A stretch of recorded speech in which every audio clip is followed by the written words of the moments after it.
All right. Hey, everybody. Nate Lull and Rob Monroe here at the REK Invitational in Norwich. We're going to bring you one of the faster heats here of the boys 400. And, Rob, Richard Fuller looks like he will be one of the favorites here from Norwich in this race. Yeah, he should be able to get out of the blocks as long as he's aggressive in that first 200. There's going to be nobody that should challenge him. Waiting for everybody to get set here at the blocks as we're live on the Norwich Athletics YouTube channel today. Joining you here for the boys 400 meter, one of the fast heats here. And we'll see as they get out of the blocks, as we'll take a look for Richard Fuller coming in with a seed time of 51.99. But we did say there was a bunch of guys who can run in that 54 and 55 range. So we'll see how it goes as Fuller looking strong there in the middle of the screen on the far side. You can see he's already made up those staggers, so he's out aggressive, and that's just what he wanted to do. He's through 200 right around 25 flat, which is on pace for about 52 flat. So Fuller looking good as he comes into the final turn here. And again, a whole slew that are going to be about 2 or 3 seconds behind him from Sydney, as well as Morrisville, Eaton, and Unadilla Valley. That's Edmonston Morris, actually. So Fuller cruising down the home stretch here with about 50 meters to go. Sydney is going to try to pick up 2 and 3 as they hustle down the home stretch, but a really nice time. We'll see unofficially what it is here for Richard Fuller from Norwich. I have him at 51.5 on a hand time, which means his second half was phenomenal. He did not fade at all. Typically, the first half is going to be about 2 seconds faster than the second half of a 400, and he really did not fade off that much. Of course, I want to welcome everybody into the 16th annual REK Friends Forever Invitational Track Meet. As, again, it's been going on for 16 years now here at Norwich High School. It's a great event in honor of Rachel, Emily, and Katie. It's the 3 athletes that REK is named for. And in the past, they've had over 500 students from 13 schools participate in the event in one calendar year, and each receives a T-shirt. It's really great to see. They do get a lot of community support, and it's one of the rare meets where everybody's going to walk away from here with a shirt, and everybody's going to walk away with an opportunity to be in any event that they want to. It's still a very high-level meet with a lot of great talent, but also the fact that it's unlimited entries, which is definitely rare here for any of our local invitationals. Again, I'm Nate Lull, sports director for WCDO over in Sydney, and I'm joined today by longtime local track coach both at BG and then moving on to SUNY Delhi. Now he's the associate athletic director at SUNY Delhi, Rob Monroe. We have Norwich athletic coordinator Rich Turnbull. He's on the cameras today.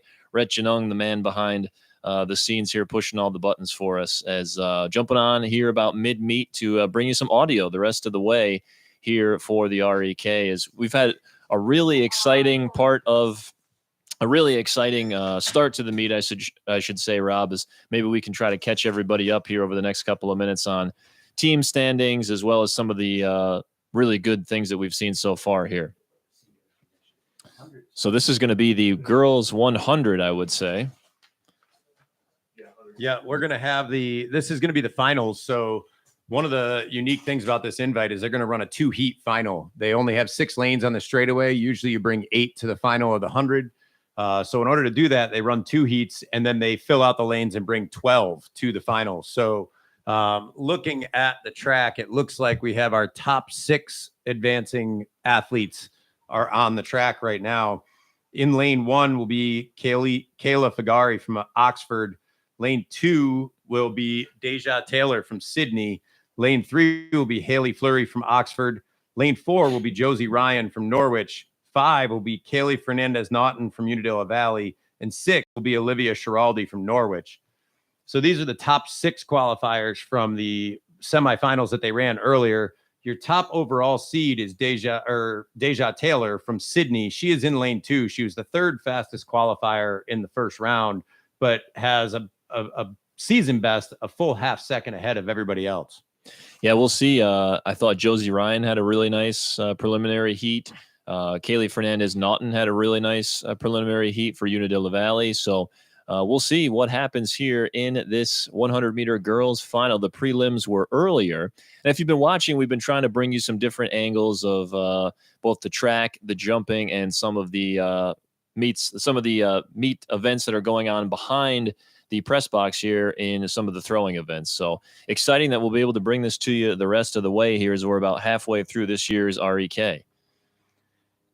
Yeah, I'm really interested to see how Deja Taylor runs in this final. She looked like she was on cruise control in the semi. So right there in lane 2 with the big S on her chest, that's Deja Taylor. She's the one to watch. But all of these girls ran between 13.3 and 13.9 in the first round. So you might be able to throw a blanket over all of them at the finish.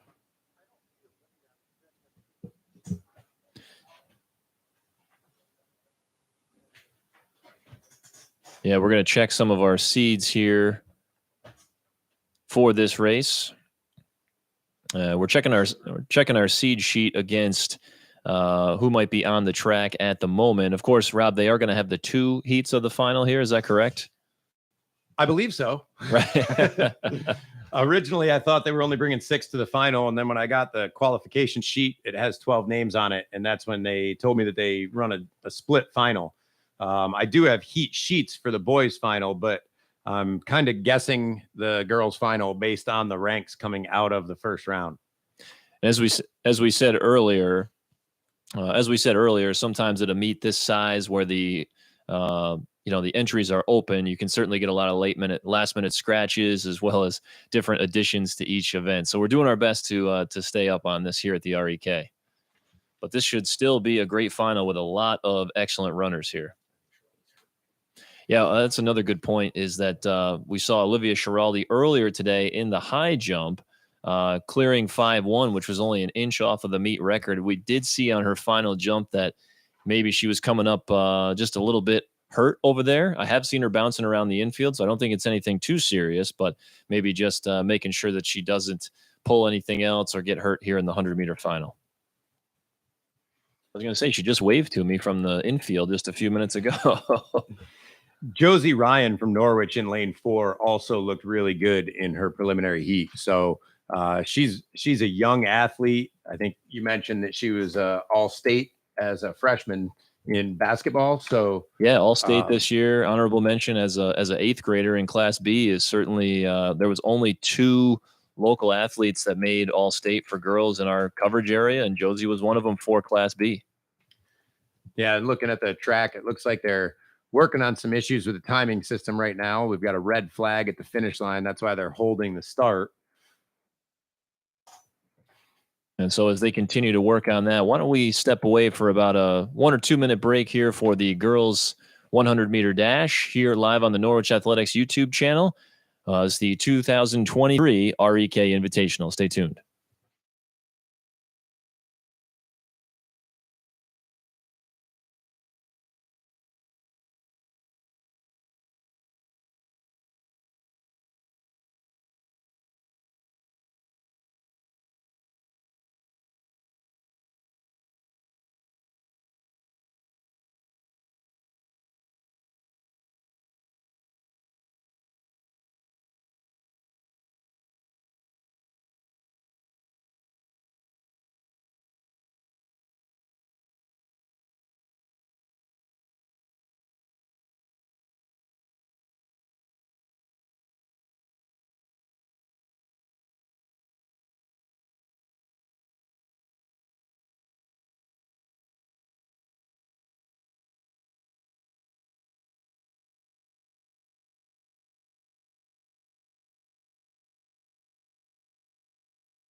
All right, welcome back. We are finally set here. Looks like everything's set at the timing table for the girls 100-meter dash final here at the REK in Norwich. I'm Nate Lull, joined by Rob Monroe. We're live here on the Norwich Athletics YouTube channel, as this should be a very good and competitive final here at the REK, as we have runners from a variety of schools locally, UV, Norwich, Sydney, all represented here in this heat. And I'll be interested to see how Deja Taylor gets out of the blocks and what her stride looks like at about 50 meters to go. So here we go. We're off and running in the girls 100 meter. It's a tight race here through 50 meters, a slight edge to Deja Taylor in lane 2. Can she bring it home? Unofficially, it looks like Deja and one of the Oxford runners going 1-2 here in the 100 meter final. That was really good Haley race. Fleury from Oxford in lane 3. I don't think we can make a call on that one. We're going to have to wait for official results. What a performance from Haley Fleury. She was the top qualifier out of the prelims, but I'm not sure she expected to stay right with Deja Taylor that whole way, and she sure did. Yeah, she was right there on the shoulder. There was 2 or 3 runners that were right there, but Deja just had a little bit of an edge with about 50 to go. But the angle we're at for the finish line, really hard to see. Yeah, it is. It's very difficult to get any. That's why I'll stress any times that I give you are very unofficial unless I tell you they're off the real results. But it is a difficult angle to try and see. We're right at the 50-yard line, not at the finish line.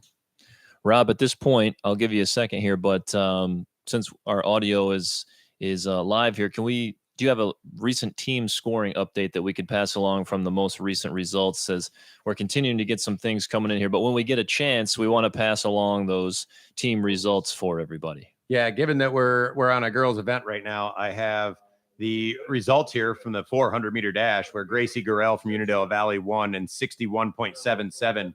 But then Alex Newbert and Nayla Miley from Sydney took second and third. So following that event, there are 11 scored events in the girls' meet. Sydney is in the lead with 111.5 points, and second place is Norwich at 60. So Sydney with a 51.5-point lead, which I think we kind of expected that it was going to be Sydney, Unadilla Valley, and Norwich, and Sydney would move into the front. So Unadilla Valley is in third at 56, only 4 points behind Norwich. We'll get a chance to look at the boys' results here in just a little bit, but this is going to be our other 100-meter dash championship race here, as they've broken it up into the 2 heats. Now, in theory, someone from this race could technically run faster than Deja Taylor, so we'll have to see. You never know, but it would be a little bit harder coming out of the second heat here.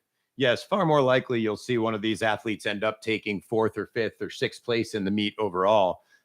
Keep your eyes in the center of the track. Lane 3 is Madeline Pitsley from Cincinnati, and lane 4 is Isabella Potter from Unadilla Valley. Those were the top 2 qualifiers in this heat during the earlier prelims. So they're out well, but also out well in lane 2 is Brinley Ryan of Norwich.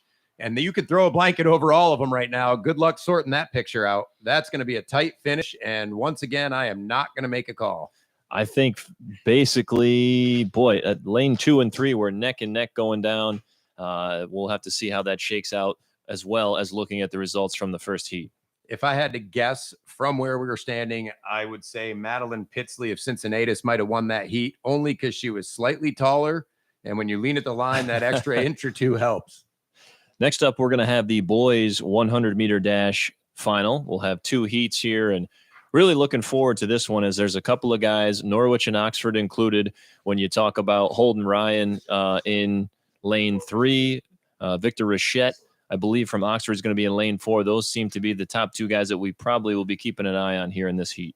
And with our most recent scoring update on the boys' side, with 9 events scored, Sydney has the lead with 87.5 points, and they're up 27.5 on Norwich, who has 60 points in second. But this event is going to be a big one for Norwich, and also long and triple jump will be big days for them as well. So in this heat, we're going to have 2 Norwich athletes in the top section of the 100 final. Of course, the top seed coming in, Victor Rochette, was 11.2, but it was a handheld time.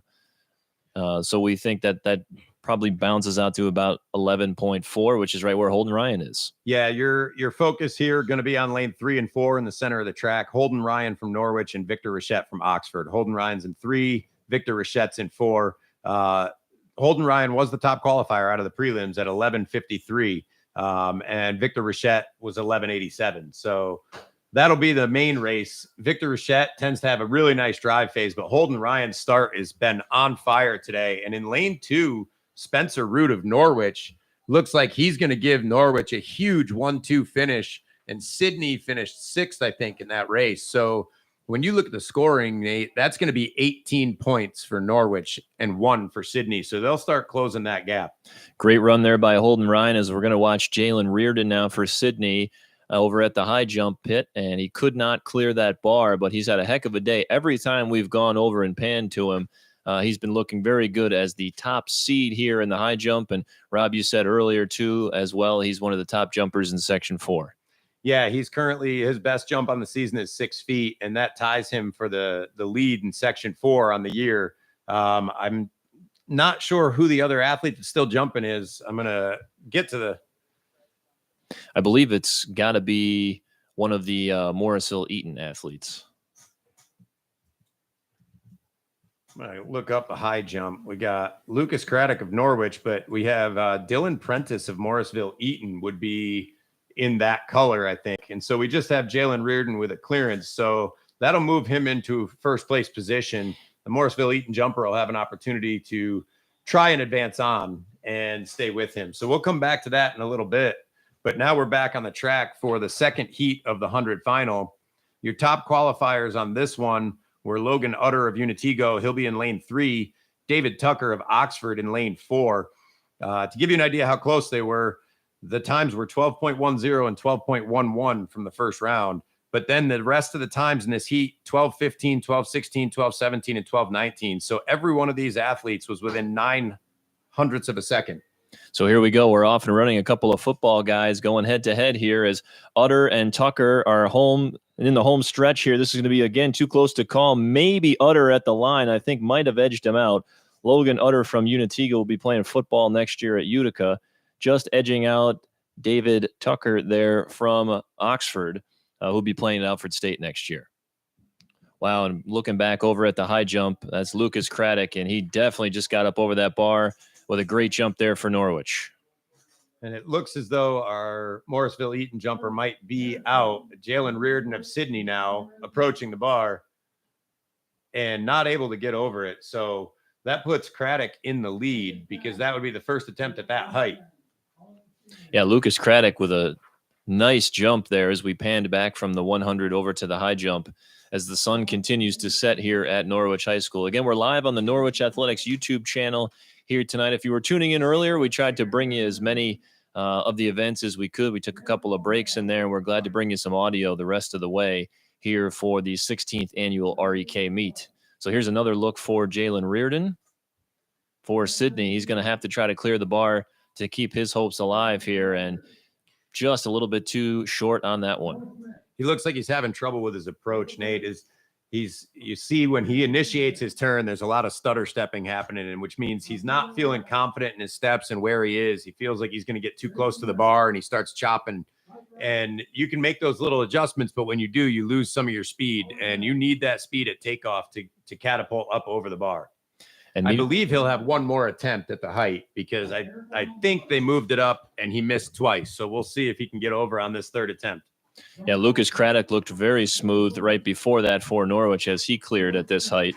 So definitely an exciting battle over at the high jump here between Reardon from Sydney and Craddock from Norwich. So now the interesting thing about the high jump is if Reardon doesn't clear on this attempt, the high jump will be over. Lucas Craddock will be the winner, and then he gets the right to set the bar at whatever height he wants once he has won the event.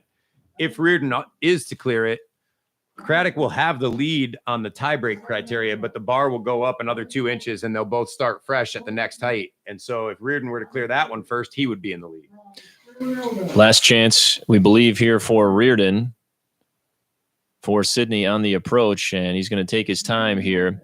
They are doing the senior recognition on the infield right now, and so I think after we take a look at this high jump opportunity, we'll probably take a little break before they set the track up for the 400-meter hurdles. So our last chance here for Jalen Reardon. Reardon with the approach for Sydney, and he can't get up and over. And again, I think that approach, as you said, Rob, just giving him some troubles right now. He's struggling to find his cadence. So I think we can head over to the senior recognition here. This is a neat thing they do at REK every year. They recognize not just the seniors from Norwich, but all of the seniors from every school. So I think we can take a quick audio break and let people just watch the seniors being recognized from all these schools. Yeah, again, the 2023 REK Invitational. After the senior recognition, we'll be back with the 400-meter hurdle for the boys and the girls. The finals for that coming up at the REK here on the Norwich Athletics YouTube channel. He's in the 4x1, long jump, triple jump, 100 meters. He is going to continue to train in heavy machinery. Anthony Raganese and his parent, Amy Nevin, qualified for nationals on the relay team, does a triple jump. He'll be attending Utica College to study construction and run on the track and field team. Yep. Gage Titworth, escorted by Coach Decker, made great friends and great memories with the track team.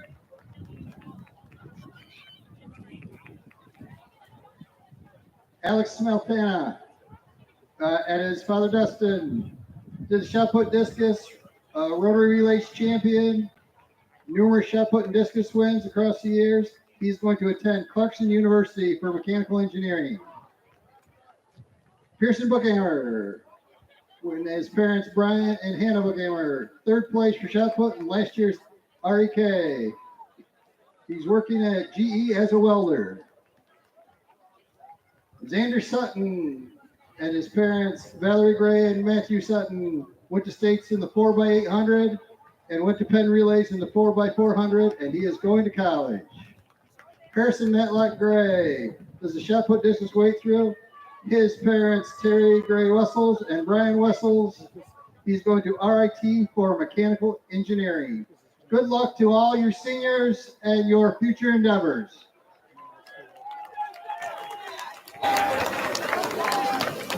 You want to go see the jump? You want to see the jump? Yeah, let's go for it. I'm ready to go.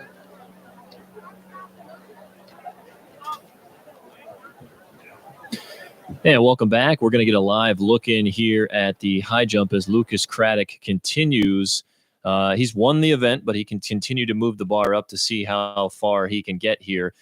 This is the lone event going on at the moment as senior recognition is happening on the infield. I'm Nate Lull, joined by Rob Monroe here on the Norwich Athletics YouTube channel. Rich Turnbull's on the camera. Rhett Janung is running the board, and Hannah Bonskowski is grabbing results for us, one of our WCDO interns. So a good look here at Craddock as he's officially won the event, but that bar continues to move up and up as he's one of the top high jumpers in Section 4.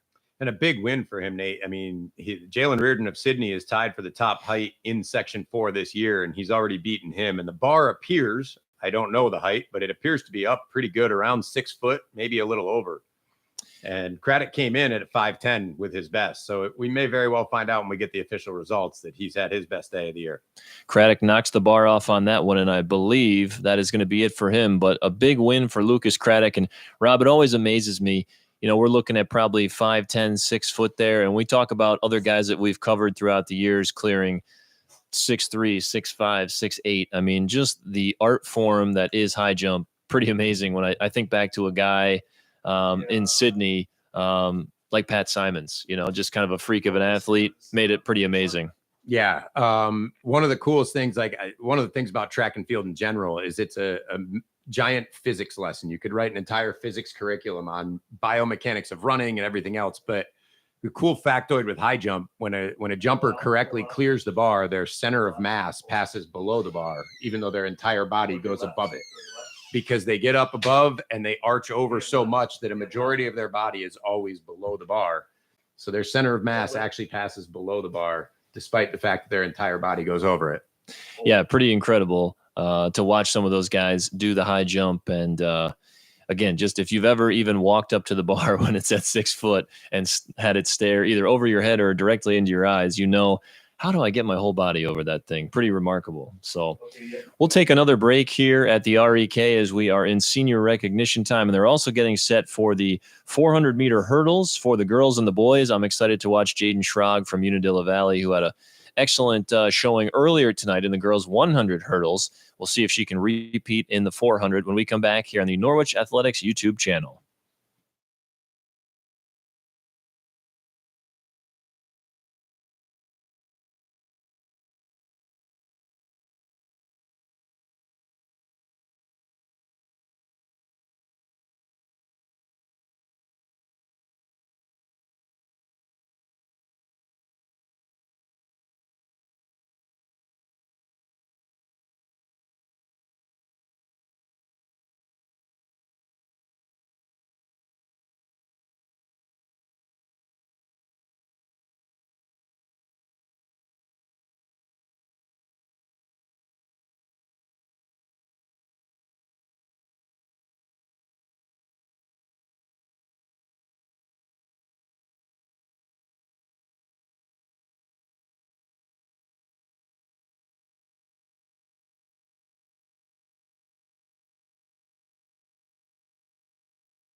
All right. Well, as we come back, we're looking at the start of the girls 400-meter hurdles. We have 3 athletes in this first heat, and I think we'll have 5 in the second heat, which means the winner of this heat will score points for sure for their team. So looking at our list, I'm thinking we have Casey Cooper from Sydney, Briley Beckwith from Norwich, and Emma White from Edmiston Morris are likely the entries in this heat.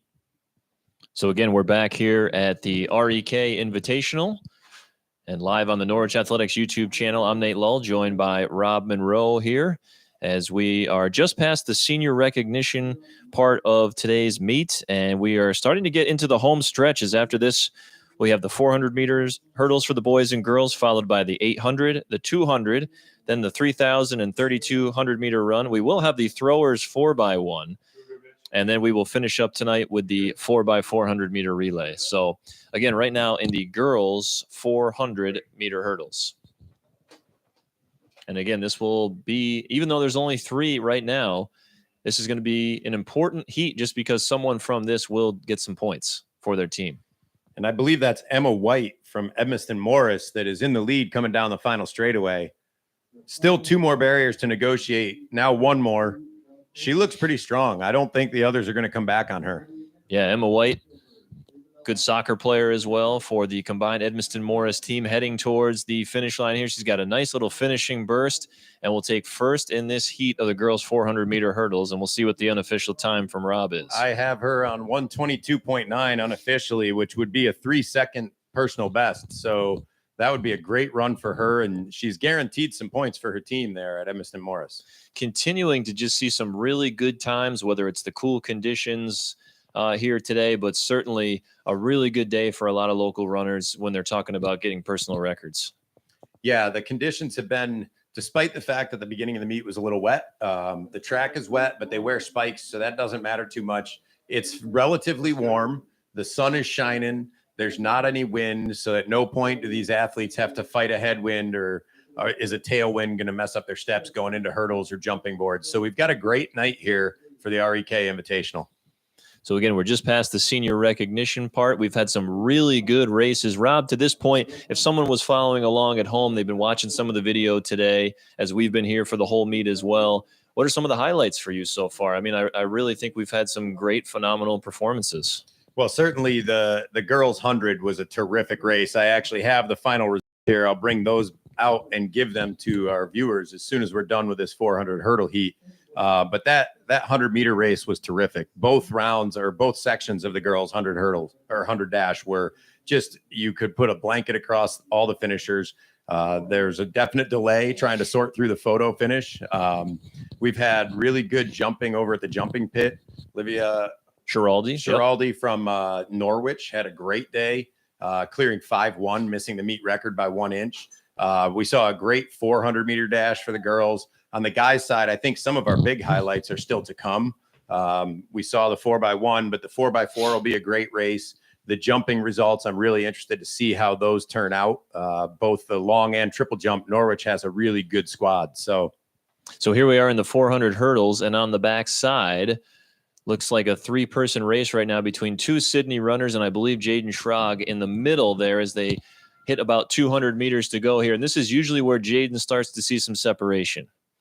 Yeah, we have Jaden Schrag from Unadilla Valley, Elena Newbert from Sydney, and Abdeliz Laboy Diaz from Sydney. So there's 3 of them there. Now there's 2, and you can always tell going down the backstretch who's in first by who hits the hurdle first. So as you see them come to that hurdle, they're equal with each other coming into the straightaway. This is a great run. This is going to be a really close finish. Schrag moves ahead by about 2 meters, but this is going to be a very close finish as they have one more hurdle to get over. Schrag is sprinting towards the line. She ran a 1:10 2 weeks ago at the Quinney in Sydney, and we'll see what the unofficial time is here for Jaden Schrag. She's just so tough in this race. I got her at 109.8 unofficially, so it's going to be right around that 110 when we get the FAT time, I would guess. And she's able to pull away there because she just did a better job of maintaining speed over that final barrier. It looked like the Sydney runner was going to be able to close in, but she did a great job of not stuttering and just keeping low and moving right forward towards that finish line over the last barrier.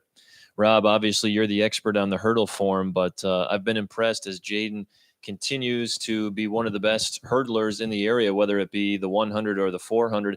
It just seems to give her a little bit more momentum, especially in the last 200. She's just got that solid form, and she just kind of gets that inch or two of daylight that she needs to get towards the home stretch. Yeah, especially as an athlete that's not as tall as a lot of hurdlers are, the mechanics and form is so important, and she's really smooth over the hurdles. There's no wasted energy. She's able to be really efficient, and the less energy you got to spend going up and over the hurdles, the more you've got to speed up at the finish line. So again, we're live here at the REK meet, the 16th annual REK Friends Forever Invitational Track Meet. Always one that everybody has circled on the local track and field calendar. And again, I'm Nate Lull, joined by Rob Monroe here on the Norwich Athletics YouTube channel. And we will have the boys 400-meter hurdles coming up here in just a couple of minutes as they get those all spaced out and ready to go. And we'll talk a little bit about who some of the stars are to watch here seed-wise coming in. And we've been talking about them all day, but Jalen Reardon has to be one of the favorites, I would think. Yeah, Jalen Reardon from Sydney comes in as the 2 seed. He's run 1 minute, 4.44 seconds. The only person in front of him is Aiden Kamanga from Sherburne Earlville, who comes in at 59.44. And that's a really strong time. When you're talking about running under a minute, he actually has the possibility of threatening our meet record here today. Owen Rodriguez set that record in 2017 at 59.50. He is also a runner from Sherburne Earlville. So Aiden Kamenga going to look to take down a former Marauders record. Just going to continue to look through here, as we do have a lot of athletes who are going to be in that 103, 104, 105, 106 range too. So maybe somebody's going to have a career day and step up as well. I'm a little interested that I don't see Haywood Edwards on there from Unadilla Valley. Must be choosing to do some different events today. He's another guy that can sit right in that 102 range, as we saw at the Quinney 2 weeks ago.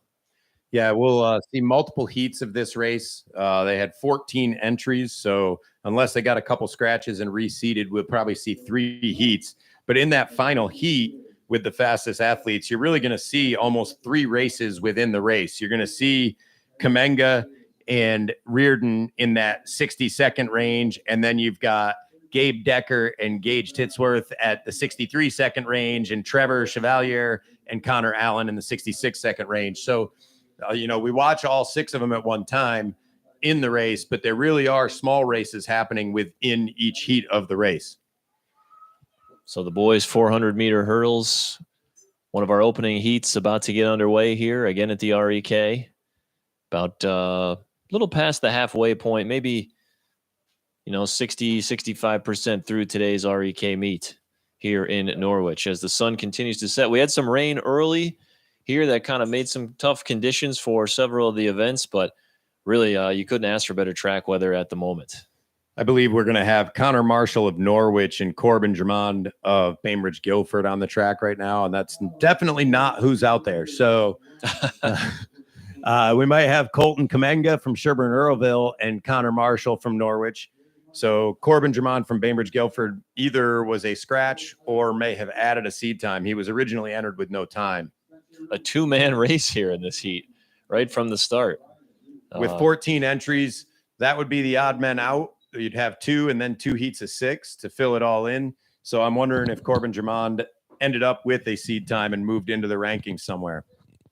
So we will watch these 2 in the opening heat of the boys 400-meter hurdles coming down the home stretch here before we get into the next 2. And you got to give it to these guys coming out here, the only 2 on the track. Not an easy thing to do, and all eyes are on you, but nice race between these 2 guys as they're coming down the home stretch. And we'll have some more results coming up for you here in just a minute as well.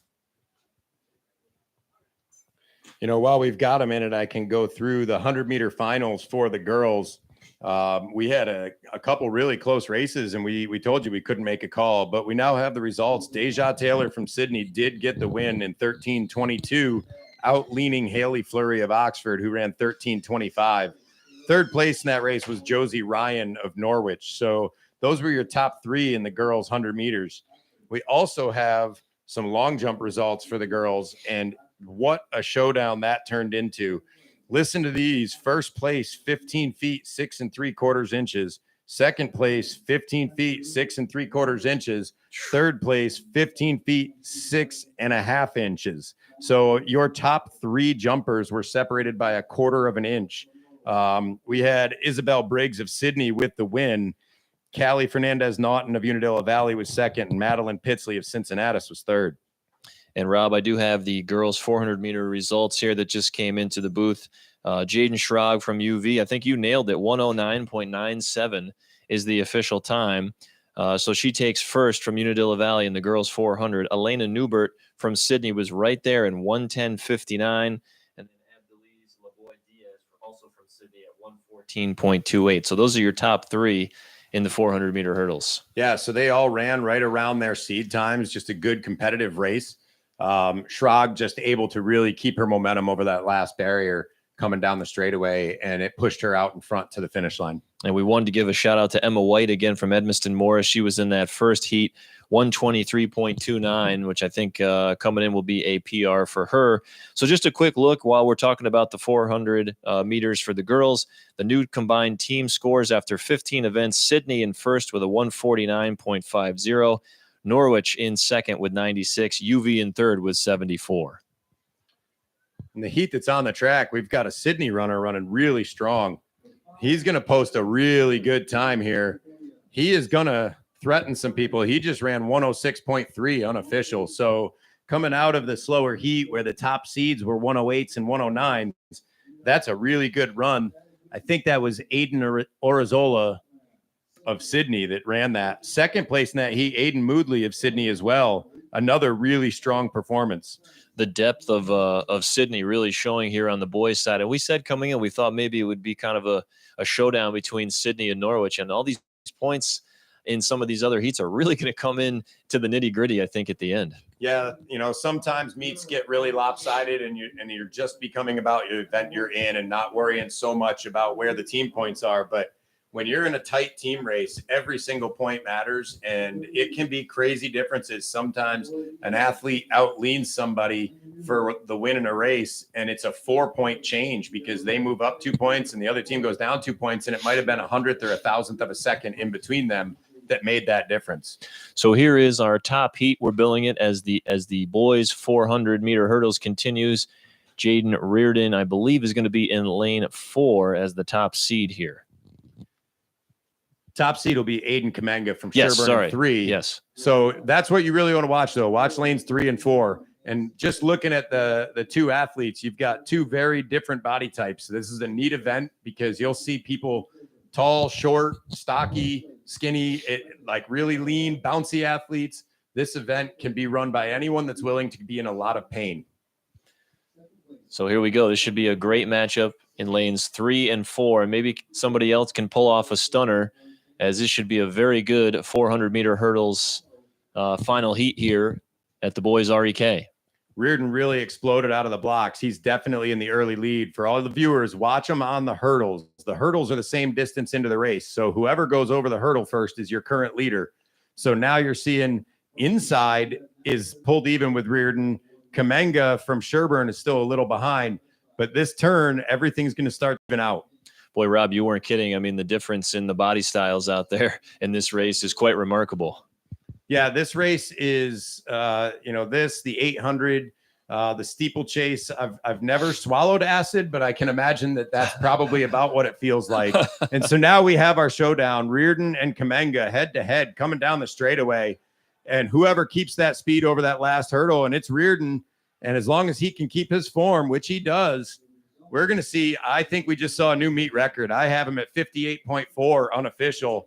And that meet record, I believe, was 59.5. Wow. So, and Reardon clipped that hurdle with about 2 to go. He hammered it. And he's very lucky because that hurdle looks like it flipped up and stayed pretty much in his lane. Because if that hurdle interferes with the runner in that lane, he would be disqualified. Oh. So it looks to me like he will be okay. I didn't pay attention to the runner in lane 5 coming over to see if that interfered with them at all. But I'm pretty sure we just saw a meet record. And I think both Reardon and Kamenga may have been under it. We'll have to wait for the official results. Wow, they were really, really close crossing the line. Reardon seemed to have just a little extra pep after getting over this last set of hurdles. Really impressive performance by both of those guys. Yeah, I think Jalen did a better job of running the 400 hurdles the way you want to run. He was aggressive early. The 400 hurdles is really about getting out before your legs start to feel the pain and before your lungs start to shut down, and get as far as you can. And then you got to hold it together. And by getting out,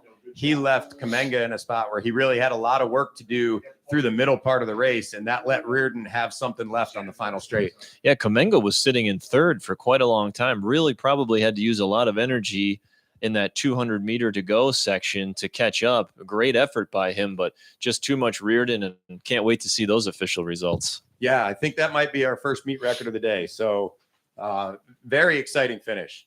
While we've got a minute, we've got an update to the girls' team scores. After 15 events have been scored, Sydney has really pushed out a commanding lead. They've got 149.5 points there in first. Norwich is in second with 96. So Sydney's more than 50 points in the clear right now on the girls' side. Third place right now is Unadilla Valley at 74. So Unadilla Valley, I thought, might have a shot at second, and they still may. The 200 should be really big for them. I think they have some decent jumps, but Norwich girls are really doing a nice job picking up big points where they should, and then picking up some other points in unexpected places. The high jump is a great example of that. Nobody thought that the Norwich athlete was going to take first in that event, and they did. Yeah, really nice job there by Lucas Craddock. So while we wait for the 800 meter, let's just take a quick break here. Again, we're at the REK 2023 at Norwich High School, live on the Norwich Athletics YouTube channel. We'll be right back with the 800 meter run for the girls coming right up.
tell you about it.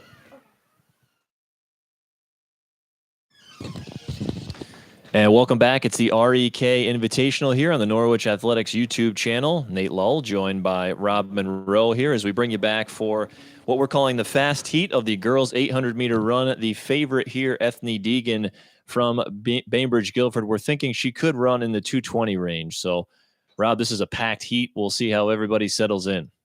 Yeah, it looks like Ethne was able to get off the starting line. That's always a big concern when you're running in a heat this loaded. If you're that much faster than everybody, but you get stuck, it can really hold you back. But she was able to get out and get some daylight. So she's going to go after it. I think we'll see her just pull away from everybody. This is going to be a solo effort. She's using the meet as a workout today. She already holds the meet record at REK for the 1,500 and 3,000, but isn't running those today. Could she be trying to get the trifecta here? She owns the 3,000 and the 1,500. Do you think that's part of the plan? It is possible. Katie Nolan holds the meet record, also a BG runner. That was set, I don't know when. The year on here is definitely not right. I'm going to say in around 2015 that was set. So if she is able to run, it would take a significant effort. But if she can get under 217.6, she would hold all three distance records at the REK. She's looking strong here with about 50 meters to go in the opening lap. And we will see what her opening split is. Emma Simmons from Sydney in second place, new to the 800. And it's impressive first lap for her.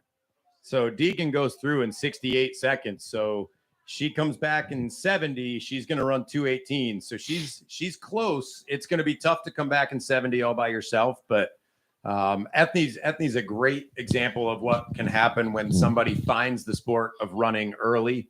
I remember Ethne when she was in kindergarten. I used to teach at Bainbridge, and her mother, Erin Deegan, was the science teacher on our team. And Ethne, when she was in kindergarten, would walk over to the school and be in her mom's classroom. And they lived right near the track. So I'd be at practice afterwards, and there would be Erin and Ethne walking to the track, and Ethne would just hold onto the chain link fence and watch the kids run. And then when we cleared the track, she'd get out there and run. And she just fell in love with it early, and she's been running ever since.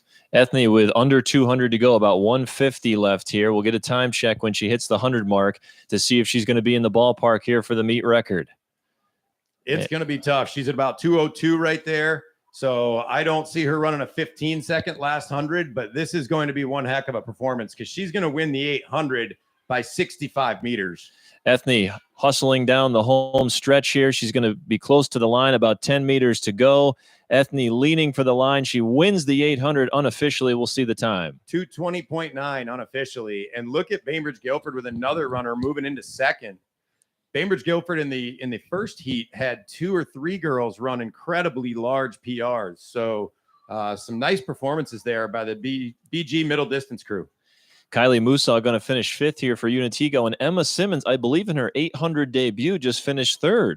I believe you're telling me that she signed she signed to play college sports today, and then Paul Sims rewarded her with a 4x8 and an open 800 for the first time ever. Yeah, Emma signed earlier today about 2:30 to play basketball for Utica University next year. An 1,000-point scorer for Sydney. First girl that's hit 1,000 in quite a while, and a heck of an 800 run right there for Emma Simmons.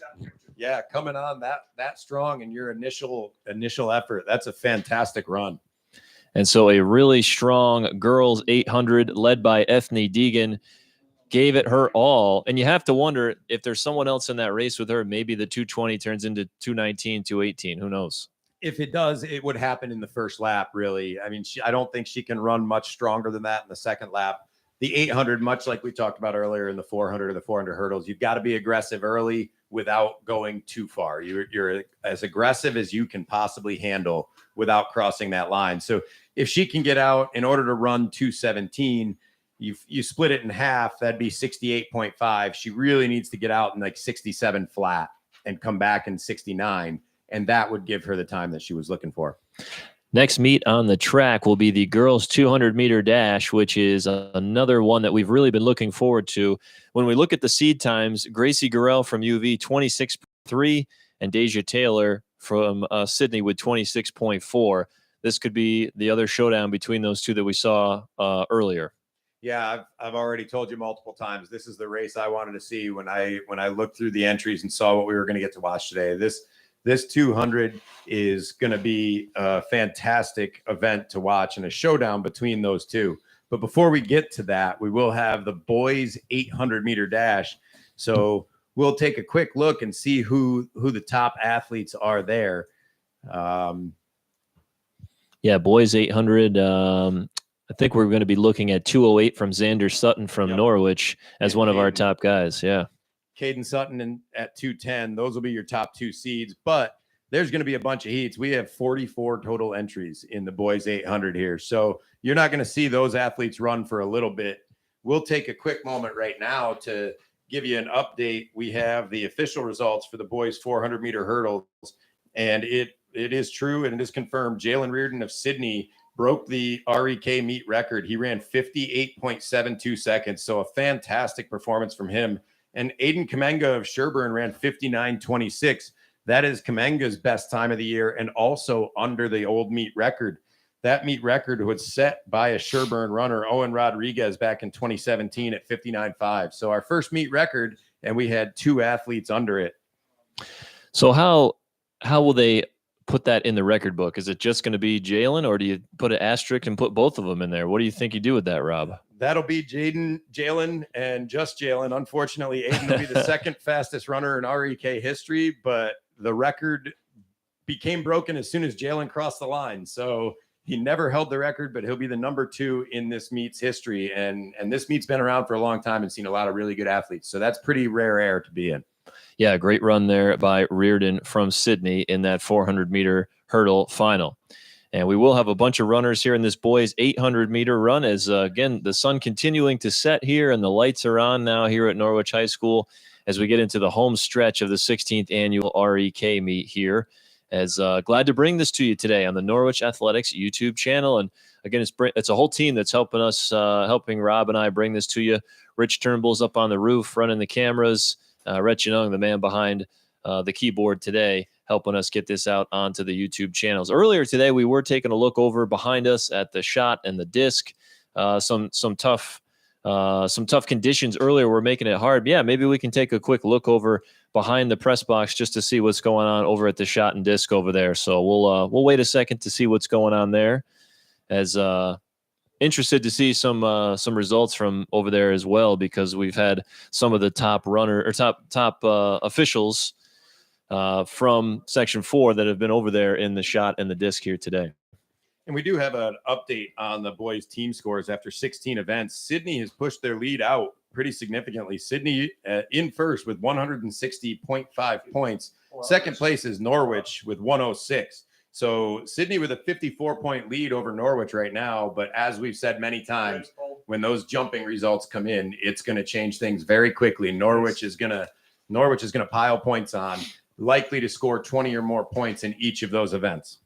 Here's just a live look behind the press box at the shot put right now as several athletes competing back there, and excited to get some of those results, as we said, as again, this is off the back of the roof, taking a look at the shot put that's continuing to go on right now. And they're trying to finish these events up before too much of the light is gone here today at the REK.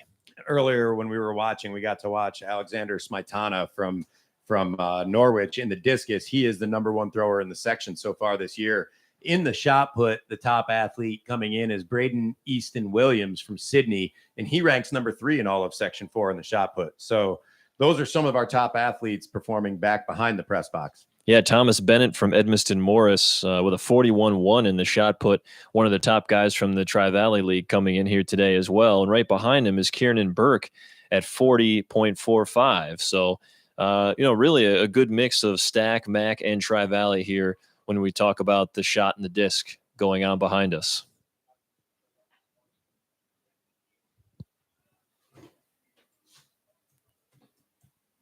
So as our first heat of the 800 finishes, they'll bring the next heat out.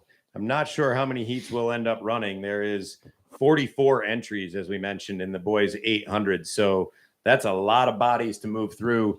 You'll see they're piling on. It looks like 1, 2, 3, 4, 5, 6, 7, 8, 9, 10, 11. They got 12 athletes on the track for this heat. So at that math, we're going to have at least 3 with scratches, maybe 4 heats of this race. Yeah, we can come back to the 800 here at the track after a quick live look in there at the shot put behind us as those athletes continuing to finish up their events behind the press box. So another heat of the 800 coming up here at the REK. We believe we're probably going to be looking at 3 heats of the 800, maybe 4 possibly. Yeah, 3 at least and possibly 4. But 44 entries, it takes a lot to move that many kids through. So again, after this 800, we'll be moving to the boys and girls 200. Then we'll have one of our longer races of the 3,000 for the girls, the 3,200 for the boys. We'll have the throwers 4x1 coming up, boys, and then the girls. And then we'll finish off the REK tonight with the 4x4 for the girls and the boys. And, that's usually always a fun way to end the meet with the 4x4. Everybody's out on the sideline, really cheering everybody on. So that'll be a fun way to cap off the night here at the REK. And in both boys and girls meets, we have a nice competitive race out front in that the Sydney and Norwich boys in the 4x4 and the Sydney and Unadilla Valley girls in the 4x4 will be really fun to watch. So another heat here of the boys 800, and one of the derider runners is way out in front here with about a 40-meter lead here for the Rockets. I believe that's either Colin Wilkin or Jacob Haggart.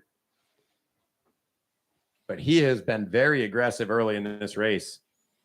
And again, he's opened up a nice lead. And, this might be one of those situations where he must have been the guy that was right on the line of what heat he was going to go in. So sometimes you do see that heat where the guy will walk away with it and you say, why wasn't he in the other heat? And there's just not a lot of room, I guess. Well, and sometimes it's somebody that maybe they had some illness and they missed a couple of their opportunities to run a fast time. And if meets are looking for entry times that were performed this year or enter them with no time, then other times it's young runners that are just developing or making bad decisions and going out too hard. So that's all part of the learning process. But that's one of the reasons you see so many good performances when you get into May is a lot of the students they've already made some of those mistakes. They've learned how to pace themselves and how to feel what their body's telling them when they're racing. So it looks like a real strong finish going to be coming here for the Derider Rockets, and we'll see what this unofficial time is. That a really nice finishing lap for this Derider Rockets runner here, and a good battle for 2, 3, 4, and 5 in this heat. As again, this is the second of what we think could be 4 heats in the boys 400 or the boys 800. Excuse me. Wow, that pack changed a lot in the last 50 meters of the race. There was a lot of bodies exchanging there. Yeah, really well done by this group here, fighting for those spots in this boys 800-meter heat. And it looks to me like we'll only have one more heat. I think I see our Norwich runners on the side of the track, Caden and Xander Sutton, ready to take the track for this 800.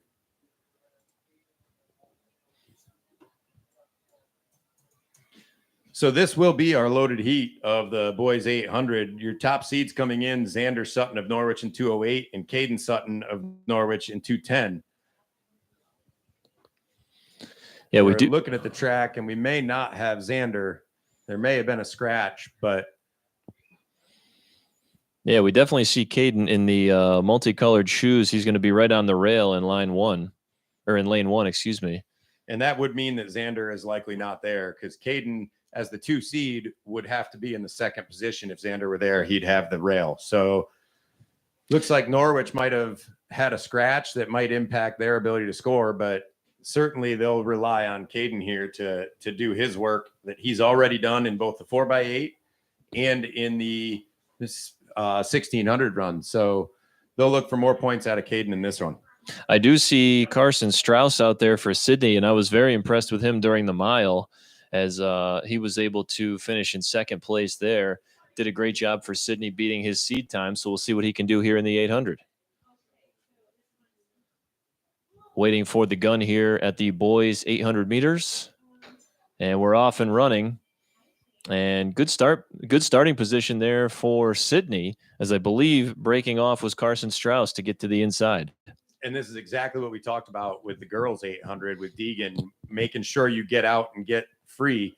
Caden Sutton didn't get that jump, and he kind of got boxed in. Now it doesn't seem like as big a deal because all of these athletes are running very close to the same time. So Caden might be able to use this to his advantage. But there he goes, moving up the outside, looking to put himself in a good position as they come into the 200-meter mark of this race.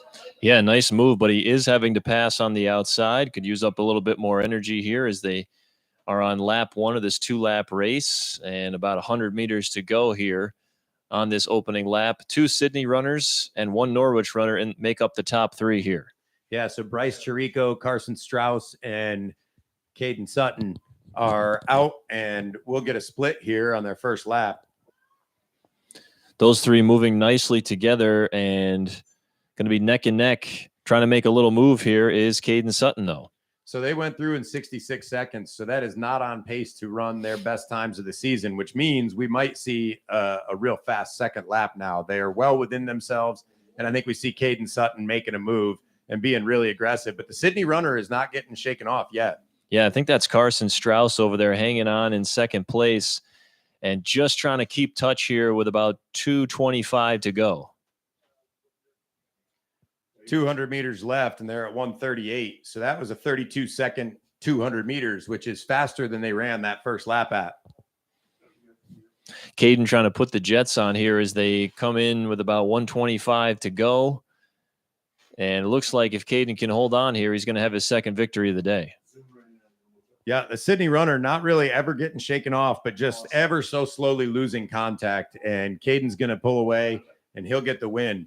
But big team points for Sydney, with Norwich coming in as the top 2 seeds and instead only getting first and Sydney taking second and third. That will mean Sydney outscores Norwich in the event. Yeah, some huge extra points there for Sydney, going 2-3 in this boys 800-meter race. But really well run there by Caden Sutton. Got boxed in at the beginning, but found a way out of it. Really impressive second lap, because he ended up 2:09 on my watch unofficially. So he ran the second lap 3 seconds faster than he ran the first. Yeah, and he came in seated 210. So he really did make up some ground there in that last lap. We'll keep getting some results from our results runner, Hannah Bonskowski, our WCDO intern. Is going down to the finishing line and picking up some results for us. A lot of activity over at the boys' jumps right now as well, with the long jump and the triple jump. So that's another highly competitive event that we were going to see from earlier, and can't wait to see those results. As Rob, what do you got there for some fresh results? We have the long jump results and some really unexpected finishes there. The win went to Dylan Francisco from Morrisville Eaton. He jumped 20 feet 6.5 inches. And second was Dylan Easton of Sydney at 20 feet 3 inches. The top Norwich guy was Anthony Raganese in third at 19, 10 3/4. So one of the events that Norwich was looking at really banking on to separate themselves from Sydney ended up working out in Sydney's favor.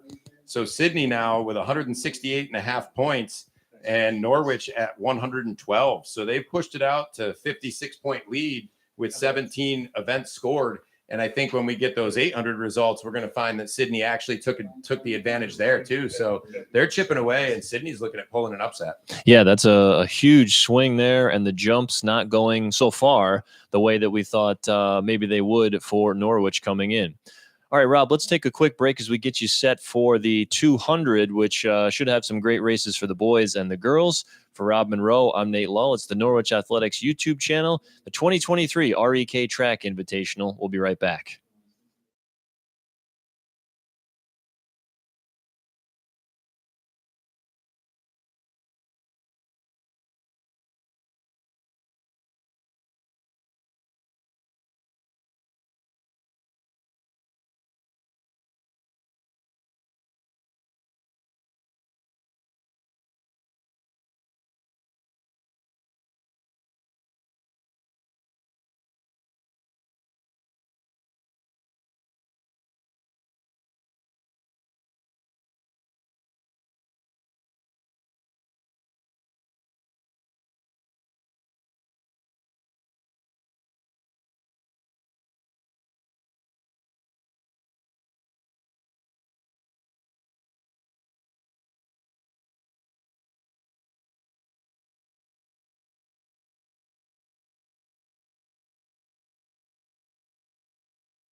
2023 REK Friends Forever champion with a jump of 20 feet, 6.5 inches from Morrisville, Eden, Dylan Prentice. This looks like Gio.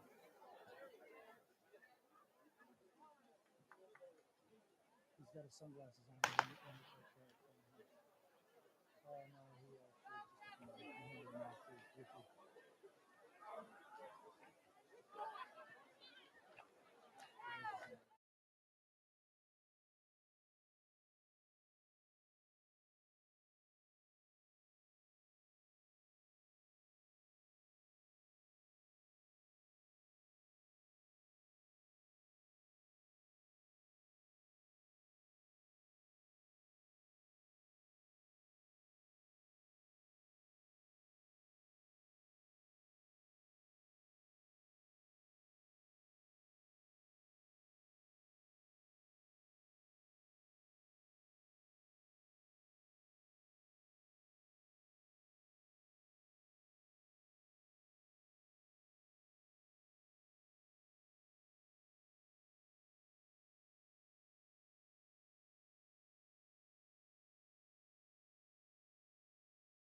All right, welcome back. A little break here at the REK, but we're back with some of our final heats of the girls 200 here. Again, at the 16th annual REK track meet, we're live on the Norwich Athletics YouTube channel. Nate Lull joined by Rob Monroe here. He's a longtime local track coach and now the associate AD at SUNY Delhi. We believe we just saw one of the heats as we're starting to get into the faster heats here. Haley Fleury with a really nice performance, outdistancing the field in her heat by probably 5 or 10 meters. Really strong showing there, and we should have some really good heats coming up here in just a moment, Rob. Yeah, Haley came in seated at 30 seconds, and watching her run that, there's no way she ran 30 seconds. She definitely had to be under that time. That was a really good performance. She ran really well earlier in the 100 too, so maybe she's just having one of those days where everything's starting to click. So we will keep an eye on this 200 here, as I believe this is about our 5th or 6th heat of the girls 200, as the boys race later is going to have 11 heats of the 200. So we're in the home stretch of the meet here, but still a little bit ways to go. So coming around the corner, definitely some Sydney and Norwich athletes going head to head here. Brindley Ryan on the inside for Norwich, currently holding second place. I think that's Nayla Miley from Sydney out front. Yeah, Nayla, also a very good young basketball player who's just a 9th grader, an incredibly athletic, natural type of basketball player, and obviously track runner, as she shows there in that heat. And I just had her unofficially at 28.7, and she came in seated at 29.44. So we are seeing some really good performances in these 200s. Haley Fleury's run was incredible, and then that one was a great one too. Rob, I believe this is the heat we're waiting for coming up, as I see Deja Taylor on the outside. I believe Gracie Gorell is going to be in the middle there. We're trying to see from the far side of the track here to see what we can do. We're going to have our camera zoom in to see what we can see over on that far side as well. As this could be the fast heat of the night here in the 200. Yeah, this should be it. We got Gracie Gorell will be in lane 3, and Deja Taylor of Sydney will be in lane 4. So Gorell with the 0.1 advantage in the seed time will have the advantage of having Taylor in front of her and getting to measure her moves on her as they come through that turn. Rob, keep your eyes on lane 3 and 4. Rob, what do you think of the call here by Gracie Gorell? No blocks, from what I can tell. That's an interesting strategy. It's an interesting strategy, Cotton. I'm be shocked if she runs 26.3 with no blocks, but good Lord, her acceleration with no blocks is unbelievable. Please put her in blocks, because I can't imagine what she could do. Now, I think Deja Taylor's only a freshman, and Gracie Gorell is a sophomore. Am I right, Nate? Yes, sophomore and a freshman, and they're the 1-2 with Josie Ryan on the inside in third, and it's going to be Gracie Gorell walking away in the 200 with a no-block start and an unofficial time. Let's see what Rob has. I got 26.4 unofficial, so that's right about where she's been running. So Deja Taylor didn't quite have it. She was about 26.5 or 6 today, but her best on the season is 26.5, and she's done a lot of running already. So I think that is kind of the upper end of the events that she runs, where Gracie Gorell has stepped down to that 200. But man, I can't believe what I just saw. She did that with no starting blocks and not down in the start position. She was a standing start. Standing straight up. It's one thing if you get down in a block position and your spikes are in the ground so that you don't have that slip and you can still do the same thing. But when you're just standing, I can't believe she was able to accelerate like that. Somebody taught her the best standing start I've ever seen. I saw her start with no blocks for the 400 hurdles 2 weeks ago when I watched her. I don't remember what she did that day for the 200. What type of a difference could blocks make for her when she's already running a 26.4?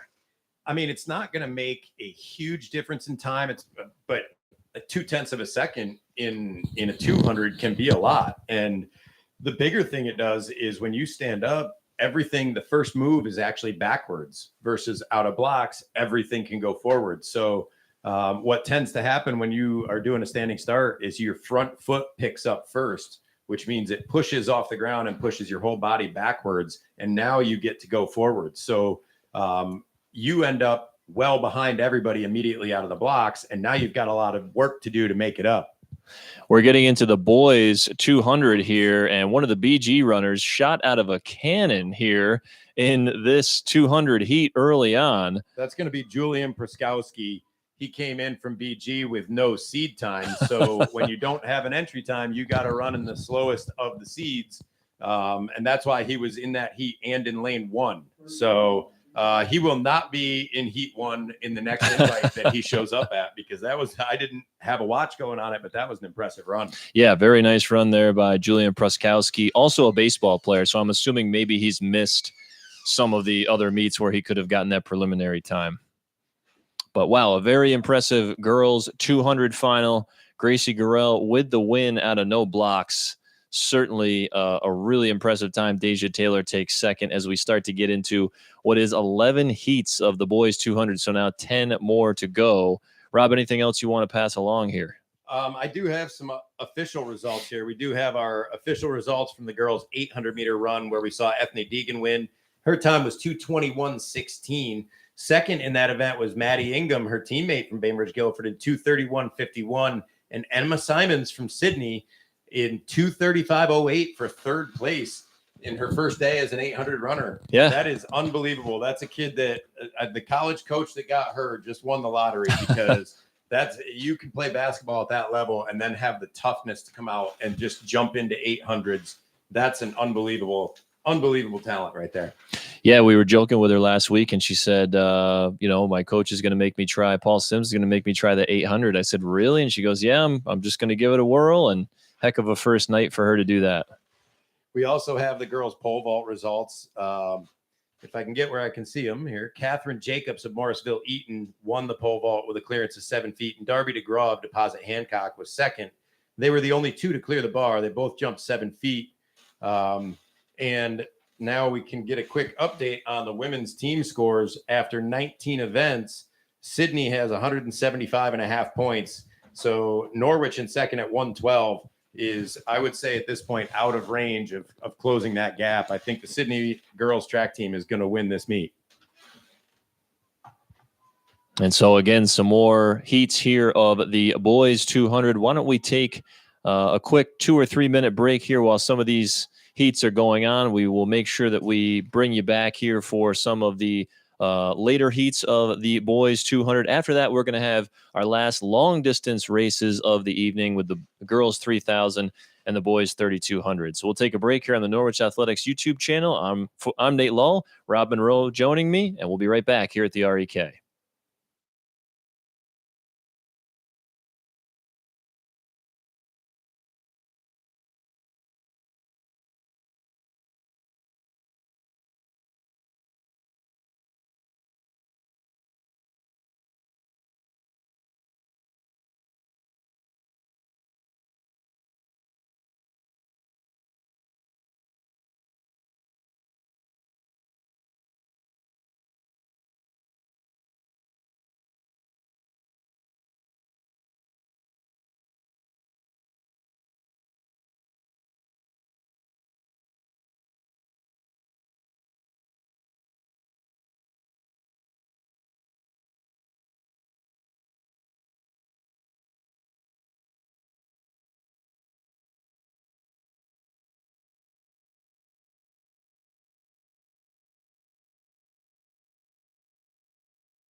And welcome back again, the 16th annual REK meet here at Norwich High School. Nate Lull, Rob Monroe with you as we are in some of the final heats of the boys 200 here. Rhett Janung is our media producer today, and Rich Turnbull, you got to give Rich a lot of credit. He's been up on the roof all day running the camera for us, so a big credit to him. He is the Norwich Athletic Coordinator. So, Rob, we're getting into the nitty-gritty here of the boys 200. We're really starting to see some fast times here as we get towards this lap or this heat, and then one after this where we think some of the top guys will be. I think we might have two more after this one, but we'll see. I think what we have here coming through, we got BG. I believe that's Kevin Lang from Bainbridge Guilford taking this heat. So I think that's going to leave us with two more heats to go. And we will get that marquee matchup in that final heat of Victor Richette of Oxford and Richard Fuller from Norwich. And you got to think Holden Ryan's going to be right there too, perhaps. Yeah, absolutely. And really Travis Whedon of Sydney and Colin Dix of Bainbridge Guilford are all really, really close. So I would say that these last two heats should be really good. When you look at when we're looking at the preliminary seedings, Whedon, Dix, Spencer Root, Gabe Decker, Caleb Lutke, Caleb Baker, AJ Zaleski, and Logan Utter. I mean, that's like 6 or 7 guys all running 24. So this could be super competitive. Yeah, and I think this heat we're going to have 24, 32, 37, 53, 58, and 72 all in one heat. So that's really going to come down to who's feeling better tonight. You get a good start, get a good drive around that first turn, and you could run something really special tonight. You got a lot of guys in your heat that are right about your same speed, so you can just forget about the clock and just compete, and the time will come. Interesting too. Sun's gone down. It definitely has gotten a little chillier out there. Who went through the proper warm up? Who's really feeling good right now? I think, especially after 9 or 10 heats of sitting around, maybe watching this, who's really ready to go and is going to spring out of these blocks here? And then the other one is who finished the 100 earlier and then immediately got their sweats on and did all of the things that they needed to do to recover, whether it be water or snack or anything like that, and who just decided that they're going to kind of hang out and watch teammates, which is always great. You want to support your teammates, but you got to take care of yourself for your future races too. This looks like it's going to be a really fast race. I can see Logan Utter on the inside for Unitigo trying to make a move. But boy, 1, 2, 3, all coming together right here. Norwich looks like they're going to run away here towards the last 50 meters. I think that's Gabe Decker from Norwich taking that heat, and I've got him at 23.8 unofficial. So those are really, really fast times out of that heat. Gabe Decker came in at 24.3. So he just dropped a quarter of a second off the season best, if my timing is right. And Rob, we continue to just see some really fast times here tonight when we compare it to the seeds. I don't know if that's the cool conditions or, like you said, this is the time of year where athletes are starting to hit their stride. Well, when I first started coaching at BGA, Russ Conover, the longtime coach there, always said, you got to make hay in the month of May. And here we are. Everybody's fit. Everybody's finally healthy. The weather is cooperating. And like we said, it's gotten a little chilly out there, but it's really not that bad. As long as they're warmed up and they have their sweats on, they strip them off right before they get in the blocks. They should be good to go. So here we go. This should be the fastest heat on paper of the boys 200 meters. And yeah, we're not seeing Holden Ryan over on the far side. Doesn't mean he's not there. It is on the far side of the track, but we think Victor Richette from Oxford, Richard Fuller from Norwich could be the top 2 marquee guys here. And Fuller had a heck of a time earlier in the 100, did a really good job. I think we have a number of scratches here. It looks like there's some empty lanes.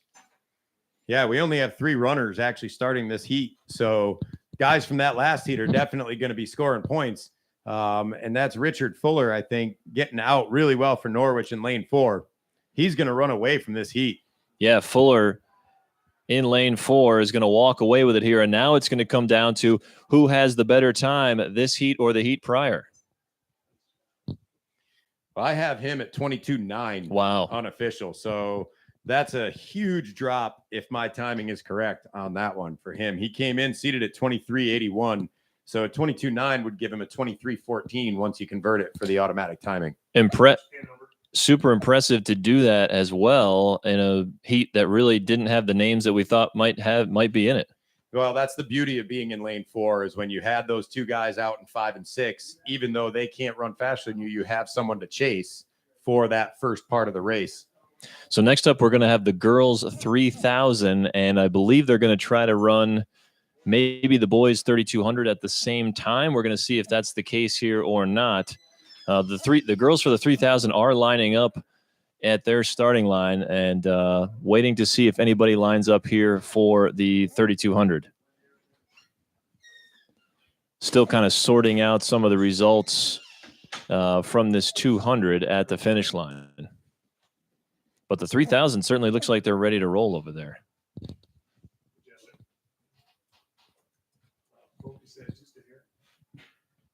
Excited to watch the 3,200 for the boys when we do get there. The top seed would be Braden Hurlburt with a 10:23 from DeRuyter. That's certainly moving and would be the fastest time I've seen so far this season. I saw a 10:41 at the Quinney, but a 10:23 would certainly put him in a good spot if we were going to run the 3,000 and the 32 at the same time.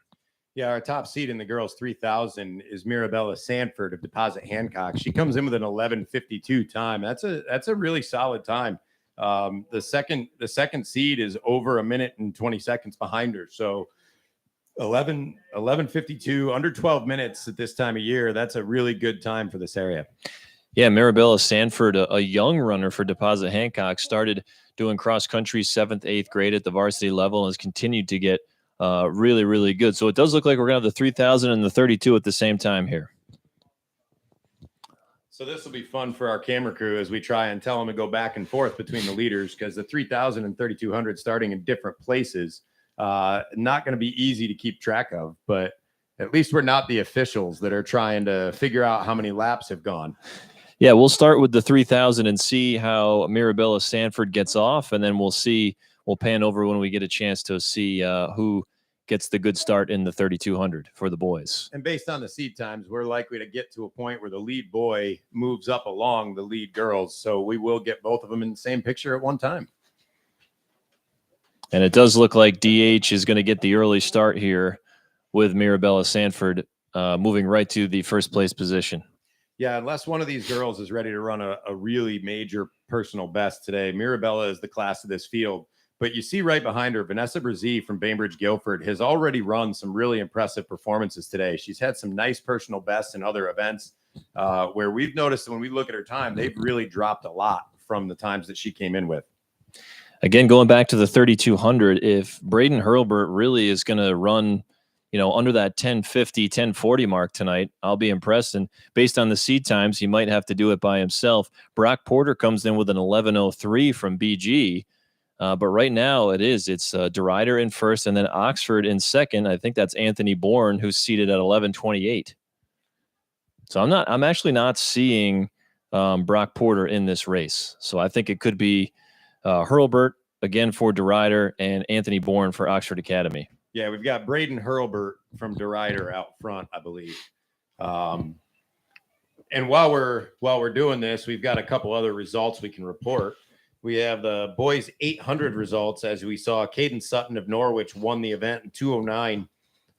Carson Strauss from Sydney and Bryce Chirico of Sydney were second and third in 2:12 and 2:18. So as we talked about in that event where we expected Norwich to outscore Sydney, Sydney actually outscored Norwich. And now with 20 events scored for the boys, Sydney has 189.5 points and Norwich is in second with 122. So I don't think there's any events that are going to cause that kind of comeback. We haven't seen the triple jump results yet, but you can only score so many points. And if you get first, second, and third, it's 24. So I don't think Norwich is going to be able to come back, and that's going to be a surprise. I really expected that they would win the meet. Mirabella Sanford is in first here in the 3,000 for DH. Brzee is in second now for BG. And again, as expected here for the boys 32, Braden Hurlburt, who comes in with a seed of 10:23, is in first place for the boys. Hurlburt going through his 800 split in 2 minutes and 34 seconds. So just over 5-minute mile pace. That's about where he wants to be to run in that 10:20 range. 2:33 would be 5:06. He's on about 10:12 pace right now. If he can continue to hold that in a race where he might be by himself, that would be impressive. It seems like maybe I'm going to guess he's going to be in that 2:30 or 10:30, 10:40 range here tonight. Yeah, it's going to be tough to get out there and do that. He's already run another race today, probably two. I'm not sure if he ran in the 4x8 for them or not, but this is likely his third event of the day. So to try and do this by himself, you have to imagine he ran 10:23 in a competitive situation. But it is a really cool temperature out there right now, and it's not windy. You can't ask for much better. You're not going to get hot. You're not going to have body problems in these conditions. You got to give it to Anthony Bourne here from Oxford, who is probably within 25, 35 meters of him. His seed coming in was 11:28. He's running well of that right now. Yeah, he's trying to hold on. And sometimes days like this, you just take a risk. When you're looking at being an 11:28 and the next seeds behind you are 11:50 and 12:20, you've got a little room for error. So if you make a mistake and you go out too hard and you fall apart, you might still hold on for second place. So it's a good time to take a risk and see if you can push yourself and find a new level. The girls' race, Marabella Sanford has opened up that lead a little bit by probably about 75, 80 meters and appears to be in control there for the DH girls. Yeah, and Vanessa Brzee is still in second for Bainbridge Guilford. And that's really what we kind of expect. Mirabelle Sanford at 11:52 for a seed, Vanessa Brzee at 13:13, and then it's another minute drop to Annie Boland of Norwich at 14:16 for her seed. So we really can expect that the top few girls are going to stay in that order. We talked earlier about Chad Noel, the great runner for Green, and what he did here in the 1600. Any idea what Chad might have run? Did he ever do the 32 here? And let's check in on what our meet record is for both of these as well. He does have the 3,200 meet record here at 9:38.6. Come on, gee, that was also the same day he ran the 4:16. He did end up running the Section 4 record. He ran 8:55, I think, for the 2 mile during his high school career. But he does have the meet record here. The girls' meet record is Ethne Deegan from Bainbridge Guilford, who's in the meet today. She ran the 4x8 and the 800. She won that, and she will be running again in the 4x400. But last year, 2 years ago, she set the meet record here. She ran 10:48.79 in the 3,000 meters. I'll be curious, Ethne, just a junior, if maybe next year when she is in the spring invitational circuit, if she's going to try to knock some of those times down, or if, once you have the record, you just kind of leave it be. I'll be interested to see what her strategy will be next year. I think Nick Mayo has done a really good job at Bainbridge Guilford with Ethne. When she came along, he didn't feel real confident in his knowledge of distance running, and he really spent a lot of time studying. And he's done a nice job of keeping things fresh for her, letting her be a good teammate, not turning her into the workhorse that he's trying to score a ton of points with all the time. Taking a meet like today, and instead of worrying about getting as many points in the invite as you can, letting her get the workout she needs so that she can set herself up for her performances down the road. So I think she'll keep dropping time as she gets more opportunities, and it'll continue next year. I think that's huge after having Ethne on my podcast and talking to her. I mean, she has some goals both in cross and indoor and outdoor, where she wants to compete and be more of a threat at the state level. And I think, right, you got to take some meets like this to work on the small stuff, work on those speed things, and hopefully it's going to pay off for her down the road when she gets into states. Absolutely. Your ability to develop speed really kind of stops. That neuromuscular development stops in your early 20s. So if you're going to get it, you want to do it now while you can. Your body is still a sponge. It's just absorbing any adaptation you throw at it. So I'm sure Ethne will keep going. And I think Ethne found out running cross country. A lot of people look at cross country and distance running and track, and they're like, it's the same thing. It's just you're running. And it really is not the same thing at all. It's two completely different sports, two completely different worlds. You add unstable footing, hills, all kinds of different strategies and tactical moves, mud conditions. It really is a completely different thing than a track where it's flat, solid footing. You get splits every 400 meters. You always know exactly how far you are into the race and exactly how much you have left. You can be a mathematical mind, and track can come a lot easier to you. Cross country is a completely different ball game. I did have those official results that we talked a little bit about earlier from the boys high jump today. Lucas Craddock from Norwich does clear 6 foot, so he is the winner today. Jalen Reardon, who came in, I believe, as the top seed, right? He was 5'10", finishing second. Dylan Prentice from Morrisville Eaton clears 5'8", and Isaac Richards from Edmiston Morris clears 5'4" to take 4th place. So Craddock with the big win there for Norwich in the high jump, clearing 6 foot. And that 6 foot clearance will tie him with Jalen Reardon, as well as some other athletes, for the #1 height in Section 4 so far this year. So again, we're continuing to watch the 3,000 and the 3,200 here at the REK. The REK Friends Forever, the 16th annual meet here at Norwich High School. We're on the Norwich Athletics YouTube channel. Again, a big shout out to athletic coordinator Rich Turnbull, and of course, Red Chinung is the man working all the magic here behind the board. Rich is up on the roof running the camera. So just a couple more events to go here from the REK, but certainly an exciting one. And we've seen some surprises today, Rob, that I think maybe come in and we thought it could be kind of black and white, but no, we've seen some real curveballs. Yeah. The Sydney girls have delivered exactly as we expected they would. The Norwich girls have delivered further than we expected. We really thought Unadilla Valley might be in second place, but the Norwich girls have done a great job picking up some extra points here and there, picking up some big event wins, challenging a meet record in the high jump, and they've put themselves pretty firmly in second. On the boys' side, we really thought Norwich was going to end up running away with this, but some surprises in the long jump at the long jump pit, a scratch in the 800, and Sydney really rising up in a number of places. Jalen Reardon breaking the meet record in the 400 hurdles and picking up 10 points for Sydney that they weren't going to get. So it's really thrown some curveballs into the team scoring. And again, the boys' 3,200 meter run, Braden Hurlbert comes in with a seed time of 10:23, and still looking strong out there as he just did lap one of the other competitors. He's got 1 to go. What are we looking at here, Rob? He's coming up right on about 10 minutes right now. So he's in his final circuit of the track. I think he'll probably end up right around 11 minutes. This race, I can speak from personal experiences, can be very tough if you do get out in there into no man's land, whether you're in the middle of the pack and the lead pack's ahead of you. And if you're leading this race, it can be very difficult knowing that you might have the win in hand and what is there really to run for in terms of time. It can be hard to keep pushing yourself there. You talked about it before, that mental battle within the battle.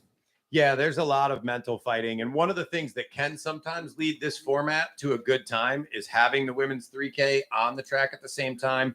It's earlier in the race that you start having people in front of you to try and like, all right, now get past that one. Now get past that one. Even though it's the girls runners and they're not competing with you directly, it can help pull you through until you get around to where you're lapping some of the boys competitors. And you can use them to give yourself that mental push, but it is tough. And there he is crossing the finish line right around 11:04. So Braden Hurlbert, a good kick down the stretch here. And I also got to give it to Anthony Bourne, who's going to run pretty close to his seed time here, but did a really nice job, paced himself to a second place finish. And Mirabella Sanford is moving down the backstretch. She's coming in towards her finish as well. Anthony Bourne's going to run right on his seed time, 11:28. I think we might get a PR out of Mirabella Sanford. She is absolutely flying now, coming off the final corner as she's passing some other athletes. Wow, look at her go. She has really opened up her stride. She's gonna be close. She's at 11:44, 11:45. I don't know if she's gonna break her time, but she's gonna be right on it. And she has a lot left in the tank, Nate. She's going to run much faster times as the season goes on. Marabella Sanford, as we'll get Rob's unofficial time here, I feel like she's been overshadowed so much in her cross-country career by Ethne and some of the great Delhi girls that are going through right now. But her time is coming, and you can see the talent that she has. Absolutely. I just had her at 11:55 unofficially. She came in at 11:52. So, sometimes when you have big breakthroughs, they kind of feel fluky and it's hard to go replicate it. So for her to come back and match that time that closely all by herself, and the way she closed that last 200 meters, she is definitely capable of a lot more. She's going to learn how to measure what she's got in her system, and she'll start making moves earlier and earlier. Yeah, that was really great. And again, she did a lot of that by herself, which was impressive here today. And again, she's someone through the whole cross-country scene who I consistently see getting top 10 finishes. She's right in that 6-7 range, but sometimes it's the top 3, the top 5 that are kind of getting that love on the podium. But again, a good young runner for Deposit Hancock, and she's gonna definitely has a bright future ahead. Yeah, I'm looking. She's not going to graduate till 2026, so Yeah, I think that makes her a freshman right now. So yes, yep. she's going to have a lot of time to develop. That's a big talent. You're going to want to keep your eyes on her as the years go by. Yeah, and she's kind of been the lone runner for Deposit Hancock the last couple of years, coming up, making some strides. So it's been exciting to see her on the track and cross country wise here. And here comes Vanessa Brzee for Bainbridge Guilford. And that'll be our second place finisher for the girls. Vanessa's doing a real nice job. Looking at the clock, she came in at a 13:13. She's going to be about 13:45 today, but she's done a big day of work. She's had some big PRs already. So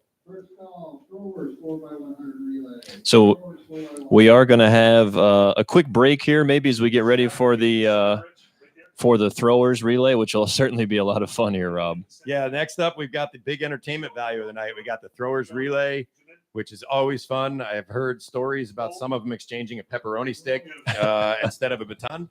And then we've got the 4x4, which that's just always an exciting way to cap off a meet with competitive head-to-head 4x4s with these great athletes. And Rob, look at the crowd starting to come through. We know this is near the end of the meet, but they're going to love this throwers relay. And then the 4x4 is always a highlight to end everything off. Yeah, this is going to get crazy. The infield's going to kind of explode here, and there's going to be people running everywhere as soon as the gun goes off for this throwers relay. So let's take a quick break as we finish up the 3,200 and the 3,000. We'll come back with that throwers relay, a true fan favorite here at the REK.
All right, welcome back to the REK Invitational here, live on the Norwich Athletics YouTube channel. Rob and I have some results here. Of course, Nate Lowe and Rob Monroe.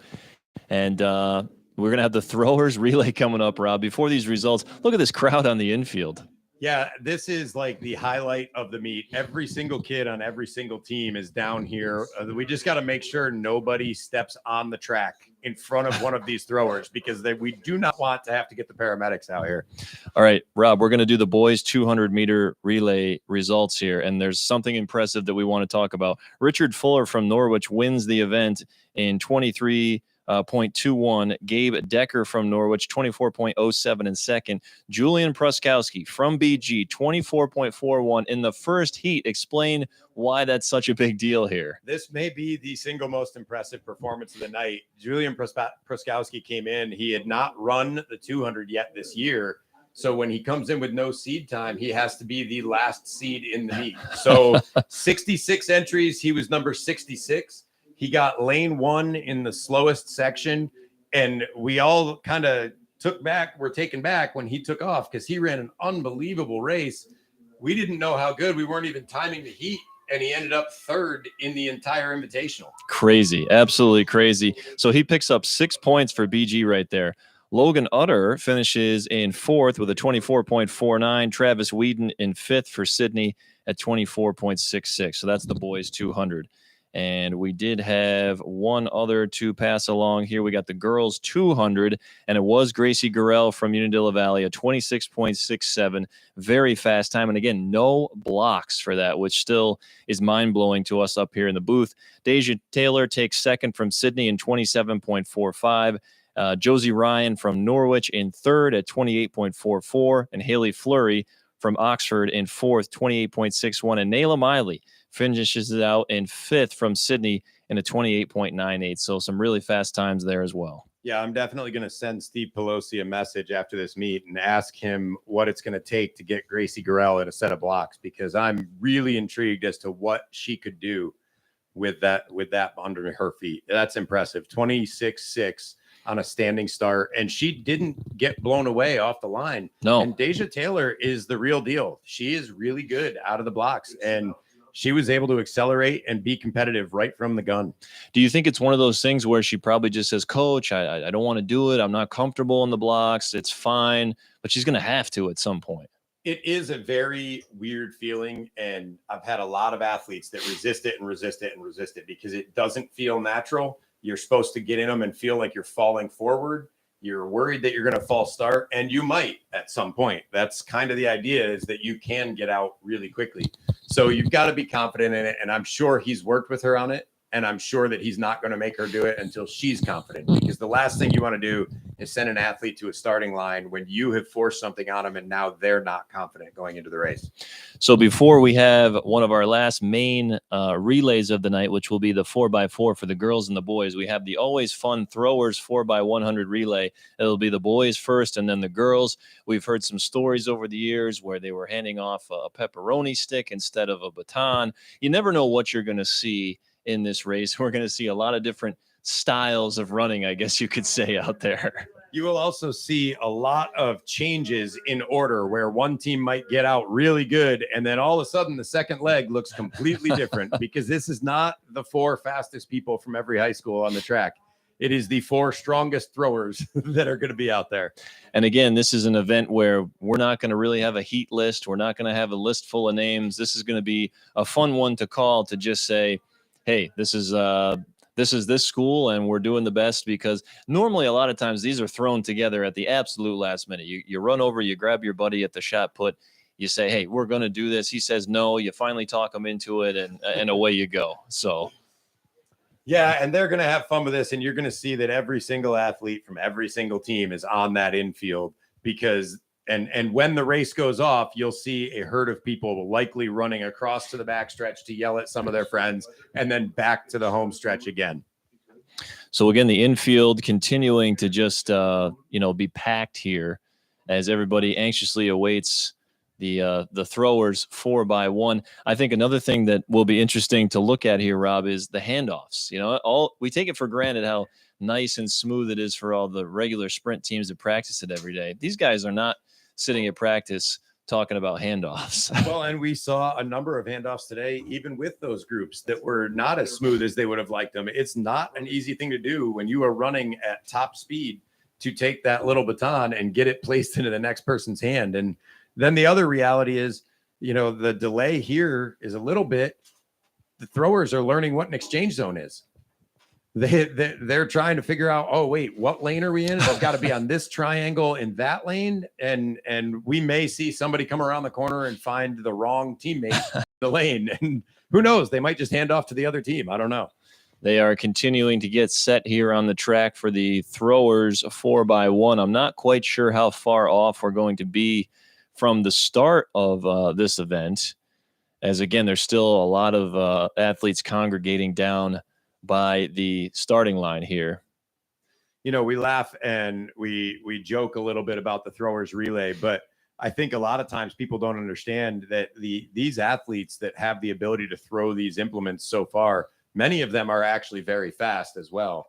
I remember when I was in high school at Sydney High School, we had Brandon McEwen on our team and he could throw the shot put 57 feet. And we had an athlete get injured, and our coach threw Brandon McEwen on the anchor of the relay as a sub. And the reason he put him on anchor is he said then he only has to learn one handoff. And I remember teams in the bleachers laughing, pointing, and joking about this team, and they put this giant meathead out there. Well, Brandon got the baton, and everyone got real quiet because he could run about 11.2, 11.3 in the 100. Wow. And he looked like a human mountain, but he could move that fast. So a lot of times these athletes have very, very powerful legs. You look at any college football team in the college football playoff, and you start looking at their linemen and then look at what their high school throwing PRs were, because every one of them was on the track team and they were throwing the shot put.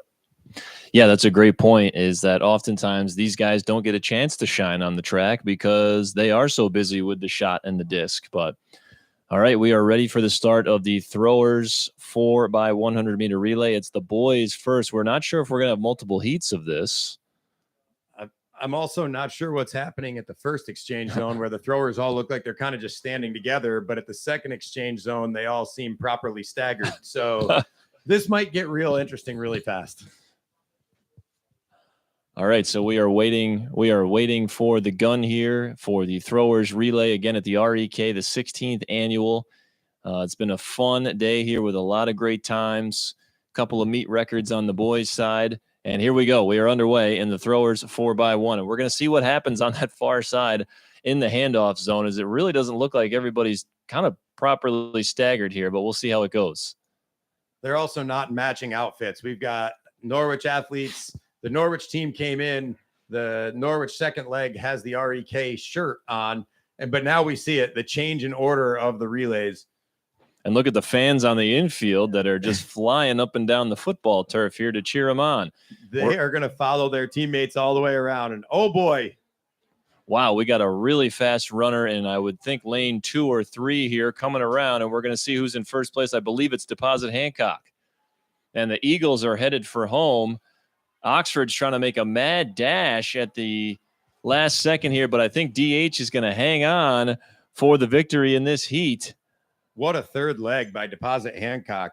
They ran 55.6 unofficial. That's not that slow. Not bad.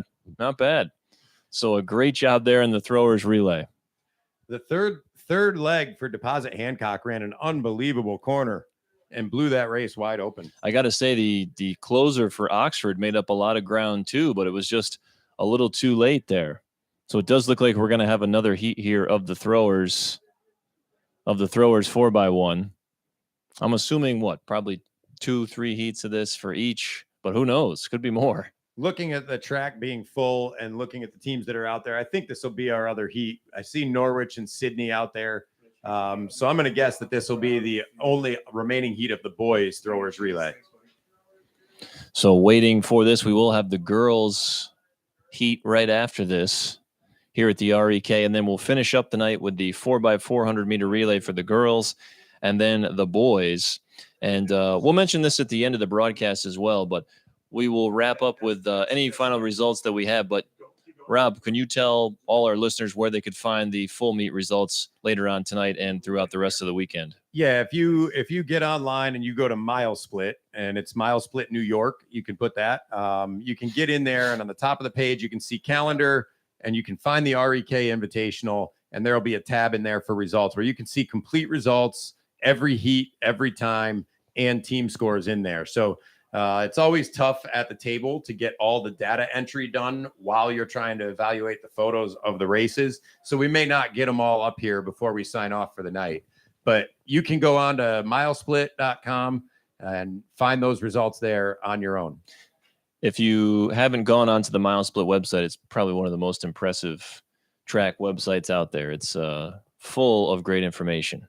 It's also interesting. You can get on once you get into the when you go into the wormhole there, you can go down it.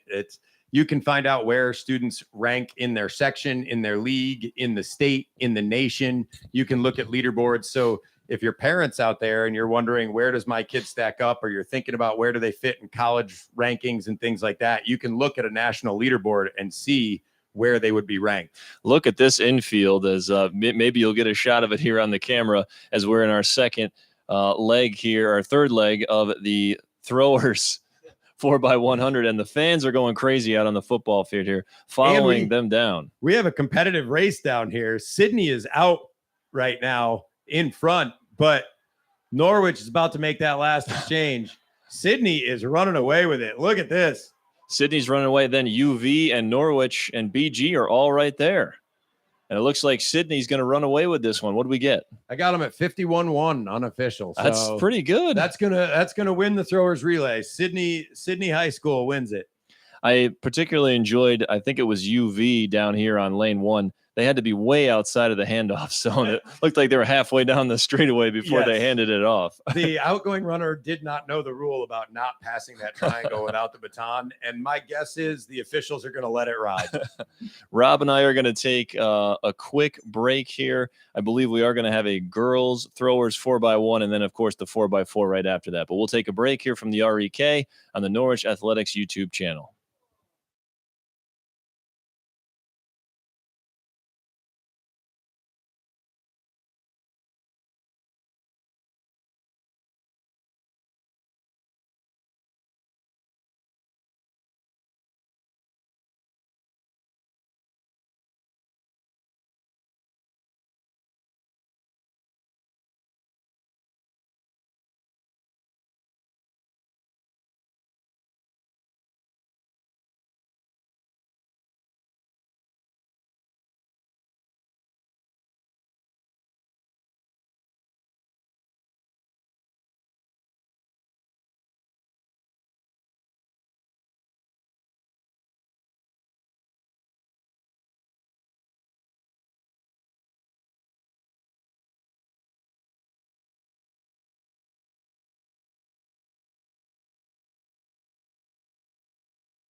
And welcome back. We are all set for the throwers 4x1 for the girls.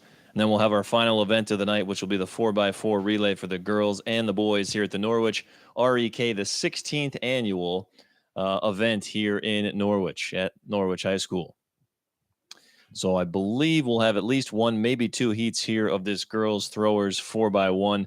Again, an event that not every invitational has, but certainly a nice event here for the Norwich REK. And it's always a fan favorite as, again, everybody out on the football field making a big deal about this. And it's really one of the most special events here at the race. Yeah, keep your eyes on the infield because the crowd just moves up and down and across with the runners as they go.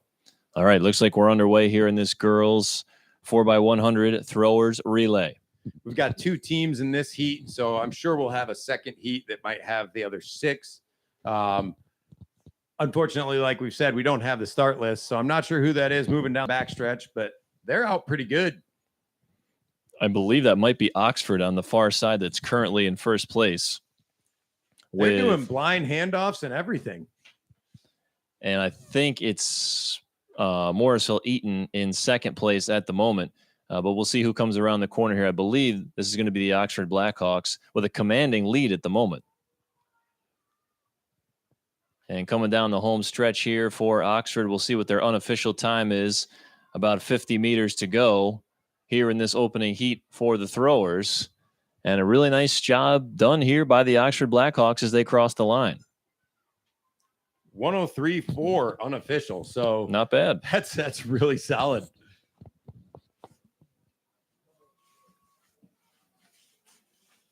All right, so that's that heat. And now it looks like we'll have our final heat of the throwers relay start lining up. We've already got the second legs, third legs, fourth legs are already on the track. A lot of our 4x4 athletes beginning to get warmed up for the final event here of the night. The girls will be going first, the boys second. Rob, in your estimation right now, I know we've talked about it a little bit, but who's really in the driver's seat for the overall team title here for boys and girls? It looks like it's turned into Sydney's meet. I think we kind of expected that on the girls' side. They did what we expected them to do. The Norwich girls performed really, really well and are looking like they're going to take second. And on the guys' side, we really expected Norwich to win the meet, but they've had some unfortunate events that didn't work out the way they wanted, and Sydney really stepped up in a number of spots. So it looks like Sydney's going to have control of that. It does seem like the jumps were a key part of everything today. Norwich not quite where we thought they might be, and Sydney came up with a couple of big performances there, and really the performance on the boys' side that was fun to watch. Jalen Reardon getting that meet record in the 400 hurdles. Yeah, that race with Reardon and I think it's Aiden Kamenga from Sherburne Earlville, they both broke the old meet record. So that was a great head-to-head battle all the way down the final straightaway when Jalen Reardon was able to come over the last barrier and just pull away to the finish line. So here's the throwers. The last heat for the girls throwers 4x1 is underway here at the REK in Norwich. And again, thanks for joining us here today on the Norwich Athletics YouTube channel. And so the handoff here going.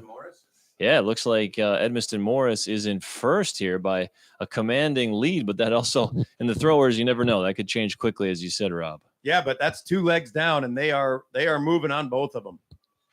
Waiting for our third handoff here for Edmiston Morris, representing the Tri-Valley here today, into the third leg with a good, healthy lead. Oh, boy, somebody's flying through the corner. Of course, as we said earlier, get tight fast.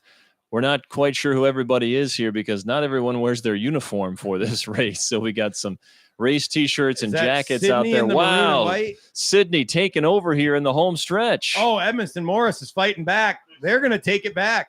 Wow, Edmiston Morris at the last second trying to hang on, and it looks like they will by about 2 or 3 meters. That one going right down to the wire as Sydney came out of nowhere. That's going to be interesting. I have them at 103 and change unofficial as well. So now your win in that event might come from either heat. We're going to have to wait for official results on that one. Well, are we going to get official results on that? You might have to go to Mile Split and find the official results on that one. All right, we'll take one last quick break here. We'll come back with the girls 4x400 meter relay as we'll be closing up the REK. The 4x4, always a really fun event. So we'll take a break here on the Norwich Athletics YouTube channel. Stay tuned.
All right, welcome back to the REK as we get you set here for one of our final races of the night. We believe there's going to be 2 heats here in the girls 4x400 meter relay.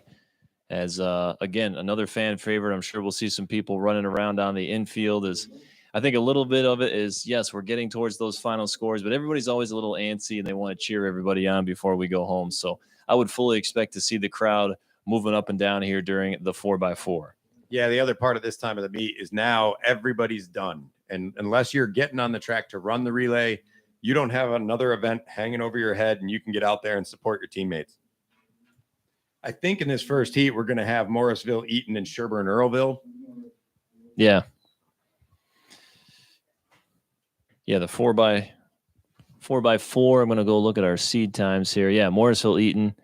No seed time for them. But yeah, UV with a 4:20, Sydney with a 4:22 will be some of our top teams coming in. So I would expect that this race will be run where the first runner will stay in their lanes all the way around. And then the second runners, as soon as they get the baton and clear the area, they'll be able to move into lane 1. So, Rob, here's a question. BG's seed time 4:37 coming in, right? Sydney with a 4:22, UV with a 4:20. Could having Ethne doing a little bit of a different style of meet today close some of that gap a little bit, or is it too much?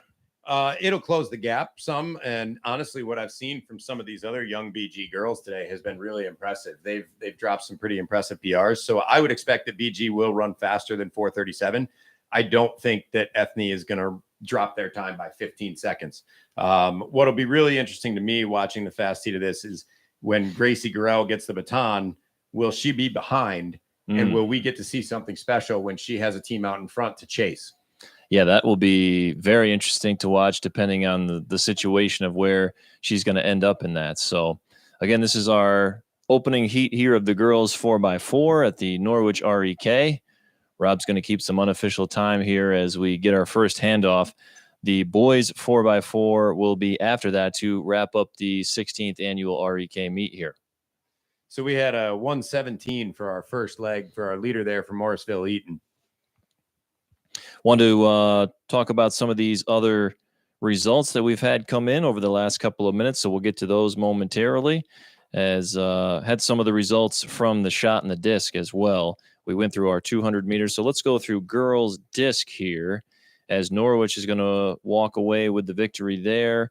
Ava Blennis throwing 86 here today, just edging Camille Bagley from Sydney, who threw 85.11.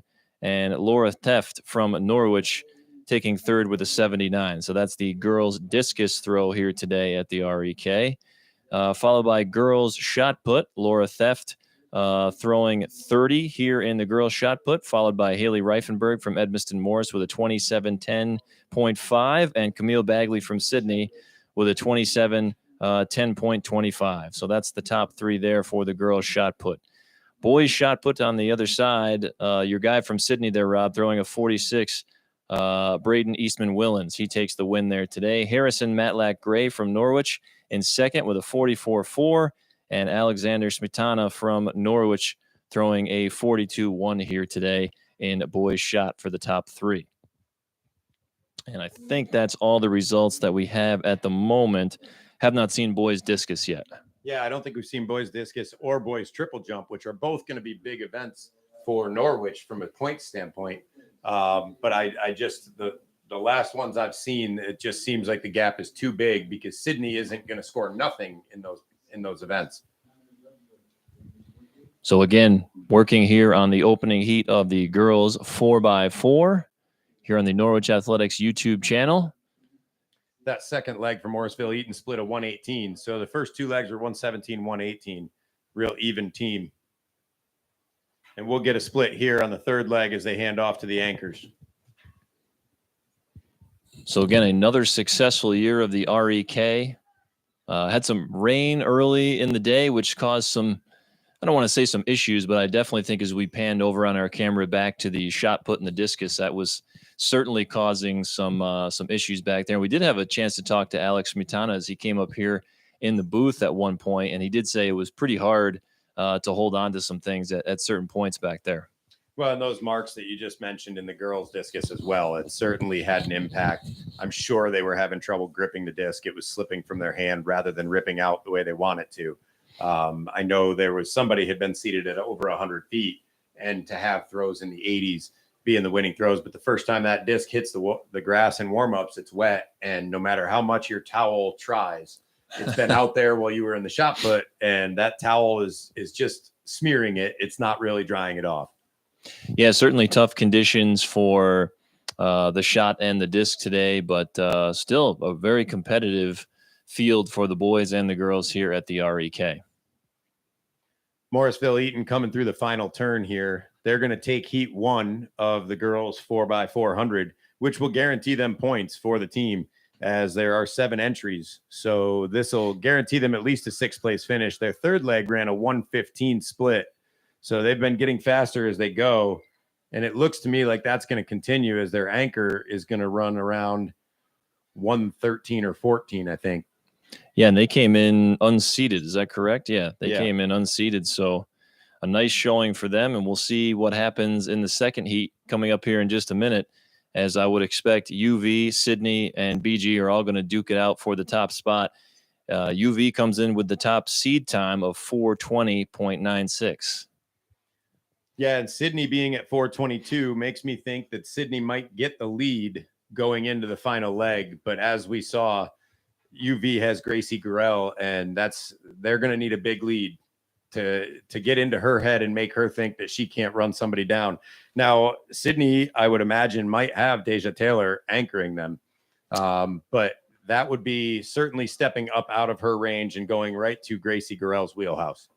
Yeah, Sydney certainly has a variety to choose from in terms of where they want to put people. We've seen all day, whether it be in the 100, the 200, some of the hurdle events, even the 800 runners. You could put somebody like Emma Simmons in this all day long. So it'll be interesting to see what Coach Sims decides to do in terms of placement for the 4x4. That's one of the things that makes the 4x4 so exciting, is it is this crossover. Any athlete you have running the 200, the 400, or the 800, so they can be in completely different training groups all week in practice, but then end up on the same relay. And we're going to see it with BG. We know Ethne Deegan is going to run on the 4x4 for BG. She is not training with the 200, 400 runners ever in practice. That's just not what you're doing if you're a 1,500, 3,000 runner. But she does have the speed to step down and jump into this relay and help the team. So getting set here for the 4x4. Again, it'll be UV, Sydney, and BG duking it out. Unitigo is in there as well, I should say, I believe, with the seed time of 5:08.34. So I think, Rob, we're going to have 4 teams in this, or will it just be the 3? A little hard to see down there as it's gotten a little darker here. 3? Okay, so I'm guessing we're going to have UV, Sydney, and BG here for this final. The top 3 seed times right there, based on the lanes that they're in. They're in lanes 3, 4, and 5. So that's going to be UV, Sydney, and the A team for Bainbridge Gopher. They had entered 2 relays, but it looks like they scratched one of them.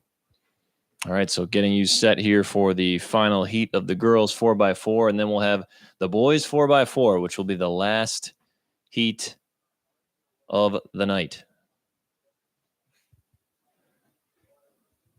Yes, Kramer. And so here we go.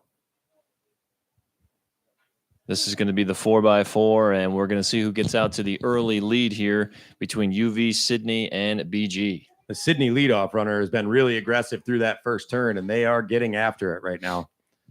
And now you see on the inside, Unadilla Valley's runner starting to close that gap a little bit. Yeah, this looks like it's going to be pretty competitive on this whole first lap, as UV going through 200, really making up some ground. Sydney with a slight edge, but UV taking the lead now on the inside. Yep, UV is going to use that short lane because they have the inside position. They're going to come off the turn with a really nice lead here. So Unadilla Valley building a little bit of a lead, and we'll see how the strategy is here, because we've been thinking UV might have to come from behind. Sydney trying to close this gap a little bit, but this is Jaden Schrag here for UV. Makes sense why she was able to make up so much down the backstretch, because of the type of runner she is and the type of day she's had so far. So UV will be leading after the opening lap. And I've got Jaden Schrag at a 65.6 unofficial split. So that tracks. They need to run about 65 seconds per girl to run 420. but Sydney right on their back coming out of the exchange zone. They had a clean exchange, both teams. They've really broken away from BG, which we kind of expected. The seed times said that would happen. We expect that Ethne Deegan will be able to close some of that gap. But it's going to be a lot to ask of Ethne Deegan to do that when it's Gracie Gurrell and Deja Taylor anchoring these two teams out front. Yeah, that's going to be a tall task for anybody. And now Sydney and UV have opened up about a 30-meter lead over Bainbridge Guilford, and they are neck and neck coming into the final 100 here of lap 2 of the 4x4. And I do not see any signs that either one of these athletes is tying up. Their cadence is fast. I think this is a fast split. We are going to see season best times here today. I don't think there's any way that these teams come out of here without a new season best. Yes, Sydney now retaking the lead as we hand off for the third lap. And so it's going to be a race for first and second between the Sydney Warriors and the UV Storm.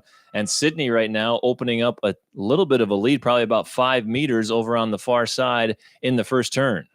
The lead split on that last leg was 64 seconds, and Sydney started that leg in second place. So the Sydney runner ran around 63 seconds on that second leg. Both of these teams are running faster than they've ever run. Going into about 200 to go here in this third leg, I believe they're just going to stay right together here. Sydney still in the lead, but UV making a push on the outside as they're going to be neck and neck with about 125 to go here on lap 3. And well, it's going to be a lot to ask of Sydney. If UV is going to give Gracie Gurrell a lead going into the last lap, that's going to be a tall task for anyone, even Deja Taylor, to go get her. So Gracie Gurrell waiting for the handoff here. I believe she's going to pick that up. Deja Taylor waiting for it, and about probably a 2-second difference here on the handoff. And we'll see if Deja can maybe make up this gap, or is Gracie Gurrell just going to take off out of a cannon?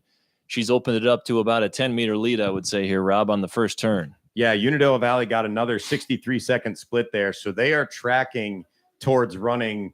If they had another 64, they're going to run 4:16. And I don't think Gracie Gurrell is going to run 64. But Deja Taylor looks like she's closing that down a little bit. And some of that might be strategic from Gracie Gurrell. She might be aware that Deja's there and knows that she just has to make sure she can run the last 150 strong. Yeah, and how much did Deja use up in the tank to try to close this gap? Because now Gracie seems to be turning on the jets here with about 100 to go. Deja Taylor looks like she is running on a mission. She's not going to get there, but these are going to be fast times. Gracie Gurrell is going to hold her off, it looks like, by about 10 meters. But what an effort by Deja Taylor to try to close that gap. And we'll see unofficially UV crosses, and about 2 seconds later, it's Sydney. So I've got 4:16 unofficially for UV with a 61 from Gracie Gurrell on the end. So great run there. And here's Ethne Deegan bringing in BG for the third place finish. Wow, so a great 1-2 race between UV and Sydney. BG not really that far behind, but, I said 2 seconds between UV and Sydney was probably more like a second and a half or a second. Yeah, it might have been just one. Deja Taylor I think Deja Taylor ran a faster split than Gracie Gurrell, but some of that is strategy. When you have the lead and you know that there's a talented athlete behind you, you make sure you have something in the tank for that final straightaway. And you were asking about what kind of difference an Ethne Deegan can make for a Bainbridge Guilford. They ran 4:33, so that's 4 seconds faster than they've run all year. We don't know if their early legs ran what they've been running, but she can drop about 4 seconds anyway. All right, we're going to take a small break here before we get to the boys 4x4, which is our last event here of the 2023 REK here on the Norwich Athletics YouTube channel. We'll be right back.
We're back at the REK for the final race of the night, which will be the boys 4x4. They just had the first heat of that, and now we're going to be looking at the fast heat, which will include, we believe, Norwich, Sydney, UV, Cincinnatus, and most likely Oxford, as well as Edmiston Morris. And certainly set to be a fun and exciting meet. Norwich with the top seed time coming in of 3:36, Rob. Yeah, I think Richard Fuller, I hope that we'll see him running for Norwich. I would expect that we'll see Jalen Reardon running for Sydney. So that could set up an exciting final lap if those guys are both anchoring and if the race is close when it gets to them. But with Norwich at 3:36 and Sydney at 3:39, it's really those two are the class of the field. It drops off after them to over 4 minutes. So we're really looking at a two-team race here with implications for the team scoring. So it'll be interesting to see how this goes. Yeah, we're interested to see if Sydney, or if Jalen Reardon is in this race, where Sydney decides to put him, because he seems like one of the guys that could maybe give them a chance against a guy like Richard Fuller from Norwich. After the way Reardon ran those 400 hurdles, I'd put him on the anchor and just tell him, you go after anything you see. Will be interesting to see, because at this time of the night, maybe you shut somebody down. We've seen a couple other scratches, so it will be intriguing to see what Coach Sims decides to do for Sydney and what Sean Horan decides to do for Norwich in terms of who's in this race. As we mentioned, we think that Sydney at this point has taken the team title, and we don't see a path. We haven't seen the discus results or the triple jump results, so I hate to say anything too concrete, but I don't see a path for Norwich to win the team title, so they might decide to make some changes. We do see a full Norwich complement of guys. I'll try to keep my eyes peeled for Jalen Reardon as well for Sydney. All right, so we'll see if both these teams are going to try to pull out their full complement of guys, and we're underway in the boys 4x400 meter relay. Norwich coming in with the top time, the seed time of 3:36, Sydney with a 3:39. Norwich immediately to the front, goes right through the stagger, makes it up immediately on Sydney, and is already stretching out a lead. I know you see an athlete on the outside, but Norwich being an inside lane, there's going to be a lot of distance that gets made up right here when he gets the shorter distance around the curve. Gabe Dutcher leading off for Norwich, giving them a really good first leg. Norwich in control here. Let's see where Sydney comes around the turn, moving into second place, passing Edmiston Morris. But right now it is Norwich with a commanding lead of about probably 5 to 10 meters. But Sydney starting to make up a little room here, as well as I believe Sherburne Earlville on the outside there. No, maybe that's got to be UV. Excuse me. Yeah, Unadilla Valley moved into second, actually, coming down that final straightaway. That's a leadoff leg of 56 high for Norwich. But UV is into second, and Sydney is right on their tail. All right, Xander Sutton in first place now for Norwich. Sydney making up a little bit of the gap, though, as they pass UV. They get back into second place. But can Norwich hold on to this gap, which is running at about 10 meters right now? Again, it's the last race of the night here at the REK, the 4x400 meter relay. Yeah, you always wonder right now, the Sydney runner looks really good, but did they do too much too soon? Are they going to have something left to give on the final straightaway? The two teams are now really separating from Unadilla Valley, but Sydney does not look like they've been able to chip into that lead any further. Yeah, Norwich still holding on to about a 10 to 15 meter lead. UV has dropped back to third by about 30 meters, and Norwich gets the handoff fully in control here, the 4x4, by about 2 or 3 seconds. That was a 55 point on that leg. So about 55-7 on the unofficial split. And Norwich now, Caleb Sutton takes the baton for them. But Sydney looks like they are taking their turn to close the gap right now. Yeah, Caden Sutton in first here for the Purple Tornado. But Sydney really closing it down. That 10 meters has gone to 5. But now Norwich trying to pull it back out with about 200 to go here in the third lap. What you'll tend to see here is Sutton being somebody who's run the mile on the 800. They're going to be more of a stamina runner instead of a speed runner. So they will pace themselves a little bit more than a normal 400 runner, and will usually have a lot left on the final straightaway. And that's what we're seeing here. Richard Fuller coming in here for Norwich, and it will not be Jalen Reardon running anchor here for Sydney. Dylan Easton with a great third leg was able to close the door a little bit for Sydney, but they're still about 2 seconds behind. 56 high for that split on Norwich. And with them coming in the lead and getting the baton to Fuller, I don't see any way that they don't win this race. UV has dropped back into third and really is out of the picture here. But yeah, Richard Fuller has opened that gap from 5 meters up to about 20 and continuing to push it with about 200 to go. Norwich looks like they are going to be in control here, the boys 4x4. Yeah, as he goes into that final turn, Richard Fuller, our winner in the 400, opened earlier. There's nobody in this meet other than maybe Jalen Reardon who could threaten him, and Jalen Reardon is not on the track. So Fuller is going to bring this home for Norwich. They're going to win the final event of the evening at the REK Invitational, and Sydney will come in second, and I believe will end up winning the team title. So Fuller holds off the Sydney rush here by about 3 or 4 extra seconds. Unofficially, Rob, what do you have there for Norwich? They were 3:43 unofficially, so that was about a 54-second split for Fuller. He was completely in control all the way. He knew he had the lead, and he knew he didn't have to overextend himself. So Norwich wins that final meet, or that final event of the meet, I should say. But it does look like Sydney has maybe come in here and pulled off a little bit of the upset here at the REK in terms of the boys' side. Yeah, I think we're going to see, when it comes to the team scores, I think we're going to see a Sydney sweep, which is, special to me as a Sydney alum. I remember being in the track program there, and it's nice to see them back on top. But Coach Sims has done a great job there. I think the Norwich girls performed extremely well today. I think the Norwich boys had some things didn't go their way, but I think they also had made some decisions that they just made. They kept an athlete out of the 800 that would have gotten them a lot of points. So you never know what things coaches are trying to do. They're not necessarily always trying to win the meet today. Sometimes they're playing the long game for the season. Some other results just coming in. The girls 4x100 meter throwers relay. Oxford does take that with a 103.81. Edmiston Morris took second with a 104.02. And Sydney was a 104.64. So that was the girls throwers relay. In terms of the boys throwers relay, let's see who it was. Sydney with that 51.65, BG with the 53.49, and then UV with the 53.71. That's 1 through 3 in the boys 4x100 meter relay in terms of the throwers. And then the girls 4x4 does end up going here to Unadilla Valley with that time of 4:16.63. And Sydney will come in second with the 4:18.14. So Deja Taylor, a valiant effort, but comes up just about 1.5, 2 seconds behind there in the girls 4x4. But what she did do is push Gracie Garrell, and that time by Unadilla Valley will break the meet record in the 4x4 that was set by Oxford in 2019. So that time was 4:17.01. So the Unadilla Valley girls in the 4x4 break the meet record. That's their second meet record of the day. Wow. So we have Jalen Reardon earlier breaking the boys 400 hurdles, and now the UV girls breaking the 4x400 meter relay.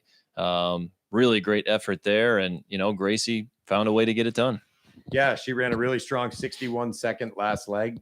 And I think she knew Deja Taylor was there, and Deja just kept pushing even late when it was clear she wasn't going to get her.